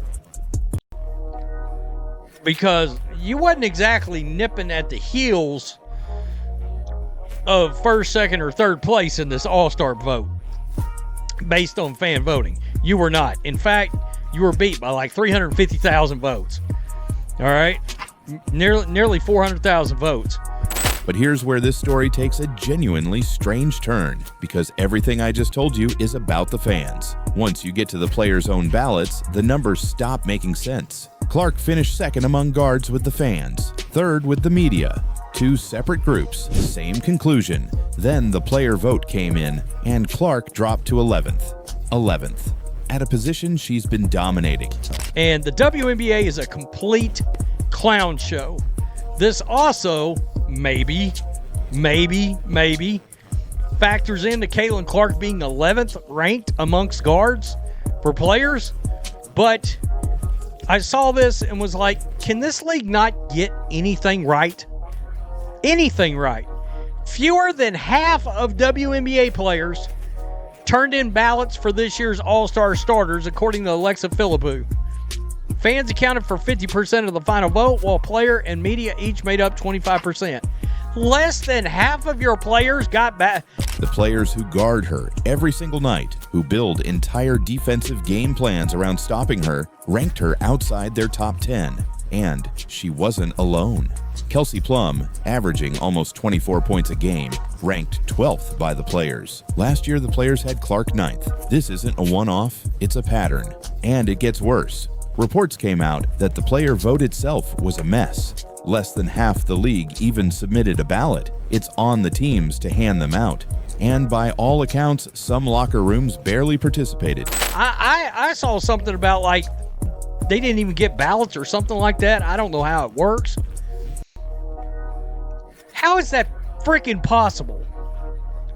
You can't bring in, like literally bring everybody into a conference room, hand out a ballot, let them fill it out, and everybody hand it back in all at the same time? You can't do that? Is that hard? More than half the league didn't even vote? God, this league can't get anything right. So when you hear that the players ranked Clark 11th, understand what that really means. A fraction of the league decided for everyone else. Meanwhile, Paige Buchers surged past everyone late to finish first in fan voting, just ahead of Clark, after trailing well behind her in the totals released in late June. WNBA voting scandal. It's a damn voting scandal going on The information is out there. It seems to be a 400K voting swing in favor of Paige Beckers that happened within a span of 3 days. A 3-day 400K voting swing for Paige Beckers? I think not. There is a scandal. It is rigged what's going on with this voting. That UConn Mafia is strong. They done pulled some strings and rigged the damn voting. The players done voted Caitlin Clark as the 11th best guard in the whole league. Fans immediately started asking questions about how that late surge happened. Nobody has proven anything improper, and Buchers is having a great season. But the timing lit the internet on fire. So let's connect all of this because these two stories are actually one story. In Atlanta, a star is on a podium saying the voting disrespected her team, while the numbers show her own fans stayed home. In Indiana, a fan base showed up so hard they made franchise history with 3 starters. And across the entire league, the one group whose vote should matter most, the players, produced a result so warped that half of them didn't even participate, and the ones who did ranked the most game planned against guard in basketball 11th. Here's my honest take. Reese wasn't wrong to defend Howard and Gray. They have real cases, but the disrespect she's looking for isn't in some league office conspiracy. It's in the mirror of her own fan base, and even more so, in a broken player ballot that keeps punishing the same names year after year. Clark gets face guarded from baseline to baseline. Teams double her the second she crosses half court. You don't do that to the 11th best guard in the league. The game plans tell the truth. The ballots refuse to. At the end of the day, fans reward players who show up and produce. And Indiana just proved it with 3 starters for the first time ever. But the player vote is broken and everybody can see it. So here's the question. Was Angel Reese right to call out the voting? Or did she aim at the wrong target? And what's really going on with that player ballot? What do you think? Drop it in the comments. WNBA star Caitlin Clark is breaking her silence after she was punched in the throat during a game by Phoenix Mercury player Alyssa Thomas. I know what you guys are going to ask, and I did think it was a flagrant foul. And our refing just needs to be better. I really think that it was up for debate. Obviously, it wasn't called in real time. You go back and watch the clip. I think it's pretty straightforward. Like I said, it's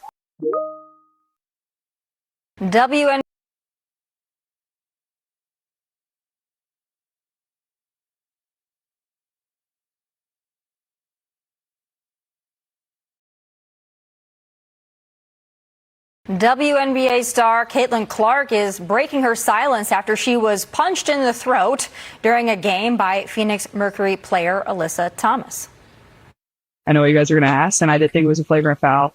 And our refing just needs to be better. I really think that it was up for debate. Obviously, it wasn't called in real time. You go back and watch the clip. I think it's pretty straightforward. Like I said, it frustrates me that it takes away so much from the product that's being put on the floor. But now the league is going after Clark for the incident. The Mercury posted this now deleted picture that seems to make fun of the assault, while the player who attacked Clark is calling her out. It's no surprise. You can see what's being said on social media, and it's unfortunate. But as usual, she remains silent, and that's unfortunate when our lives are being threatened. I've been a professional chef for over 10 years. A picture of Paige Buchers went up on the Jeopardy board. National television, smart people, easy clue. And the only contestant brave enough to buzz in looked at the face of the #1 draft pick and said, "Who is Caitlin Clark?" Wrong. The other two didn't even try. That one awkward moment said more about the WNBA than 1,000 press releases ever could. The information is out there. It seems to be a 400K voting swing in favor of Paige Beckers that happened within a span of 3 days. A 3-day 400K voting swing for Paige Beckers? I think not. There is a scandal. It is rigged what's going on with this voting. That UConn Mafia is strong. They done pulled some strings and rigged the damn voting. The players done voted Caitlin Clark as the 11th best guard in the whole league. Because the league keeps insisting it's full of household names. The public just proved it knows exactly one.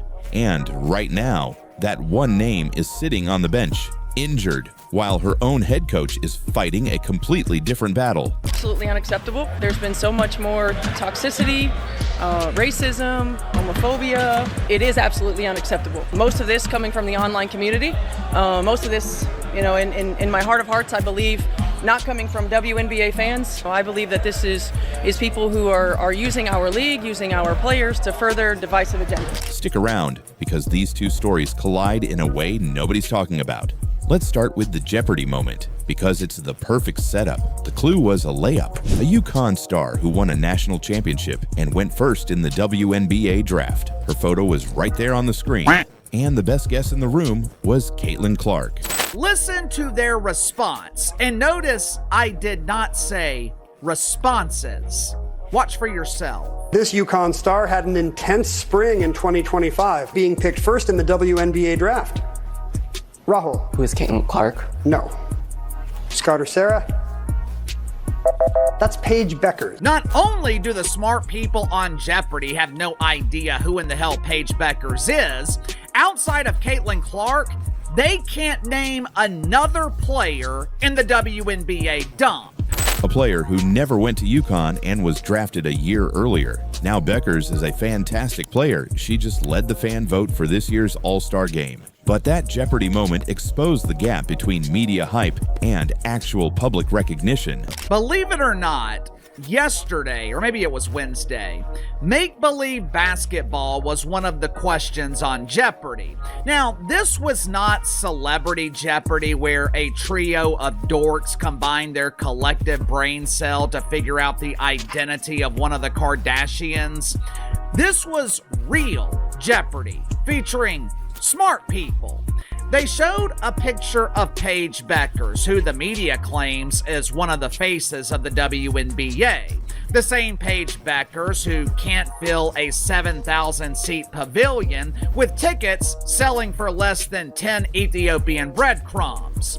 They show a picture of Paige Beckers without her partner Elmer Fudd, which might be why the contestants on Jeopardy had such a hard time figuring out who in the hell she was. Inside the sports bubble, the league has a dozen faces. Outside the bubble, casual America knows one name, and the receipts back it up. Since Clark arrived, the Fever's franchise value has reportedly jumped by more than 270%. Merchandise, league pass subscriptions, road sellouts, teams moving to bigger arenas just to host Indiana. That's not a deep ecosystem of stars. That's one engine pulling the entire train.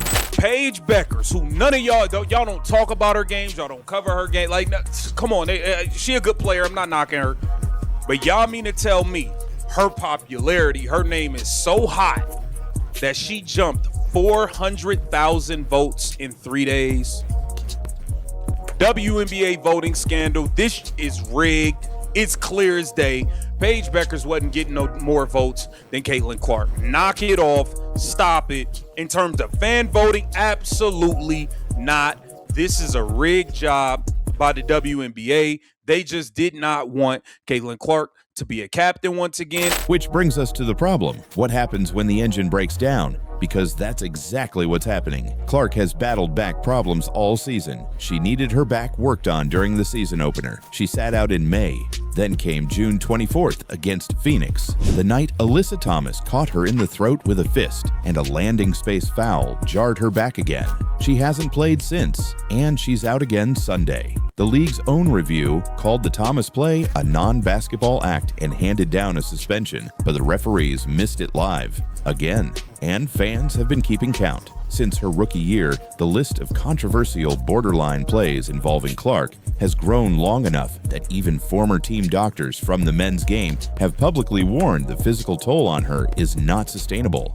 So the most valuable player in women's basketball keeps taking hits, keeps getting hurt, and keeps missing games. You'd think protecting her would be priority number one for everyone in that building. And that's where Stephanie White enters this story. White has been vocal lately, and to be fair, she did blast the officials over the Thomas play. She called the missed calls egregious. But her most passionate press conference wasn't about protecting Clark on the floor. It was about the fans. White stood up and condemned the wave of online toxicity in the strongest terms, saying it's absolutely unacceptable and that the worst of it isn't coming from real WNBA fans at all. She said people are using the league and its players to push divisive agendas. Absolutely unacceptable. There's been so much more toxicity, racism, homophobia. It is absolutely unacceptable. Most of this coming from the online community. Most of this, in my heart of hearts, I believe, not coming from WNBA fans. I believe that this is people who are using our league, using our players to further divisive agendas. And if you are one of these people that are online doing this, do not call yourself a WNBA fan. Our league is about inclusiveness. Our league is about competition. Our league is about elevating women, elevating marginalized communities, including and being inclusive of all different walks of life. That is what our league has always been about. Now, on the substance, she's got a point. Players on all sides, including Alyssa Thomas, have reported death threats. Nobody should defend that. But a big chunk of the fan base heard something else in that message. They heard their frustration about officiating and player safety getting lumped in with the trolls. And they're asking a fair question. Why does the loudest passion from the bench show up for the internet and not for the fight to keep number 22 on the floor? Now connect the two stories because together they explain the whole crisis. The Jeopardy moment proved the league's popularity rests almost entirely on one player. The injury report proves that player's body is absorbing punishment the league keeps failing to police in real time. And the coaching and league response has focused enormous energy on the discourse around the game, while the product on the floor keeps losing its main attraction. If I were Caitlin Clark, I would seriously consider going to play overseas somewhere and get the royal treatment. She's been getting run over, steamrolled, shoved down, this one to the neck last night. Alyssa Thomas should be suspended with the way that looks and the way that it just comes across. I'm like, this is what the WNBA has become. I'll tell you what, if I were Caitlin Clark, I would seriously consider going to play overseas somewhere and get the royal treatment. Every successful business protects the exact thing that drives its growth, ruthlessly. The WNBA is living through the biggest opportunity in its 30-year history. Record attention, record valuations, a new generation of fans, and the engine of all of it has spent the season getting up off the floor. Here's my take. The online hate is real, and it deserves condemnation, full stop. White isn't wrong about that, but condemnation is not a strategy. If the league office and the officials had protected Clark properly from day one, half of this toxicity never gets oxygen. The anger in the fan base isn't coming from nowhere. It's coming from watching a fist to the throat go uncalled in real time again, while the post-game conversation turns into a lecture. Fix the whistle and you fix most of the noise. Ignore the whistle and you're gambling the entire golden era on one player's back holding up. The takeaway is brutal but simple. Jeopardy showed America knows one WNBA player. The injury report shows that player keeps getting hurt. And until the league treats protecting Caitlin Clark like the business emergency it actually is, everything it has built stays one bad landing away from unraveling. So here's the question. Is the WNBA fumbling a once-in-a-generation opportunity, or can they still turn this around before it's too late? What do you think? Drop it in the comments.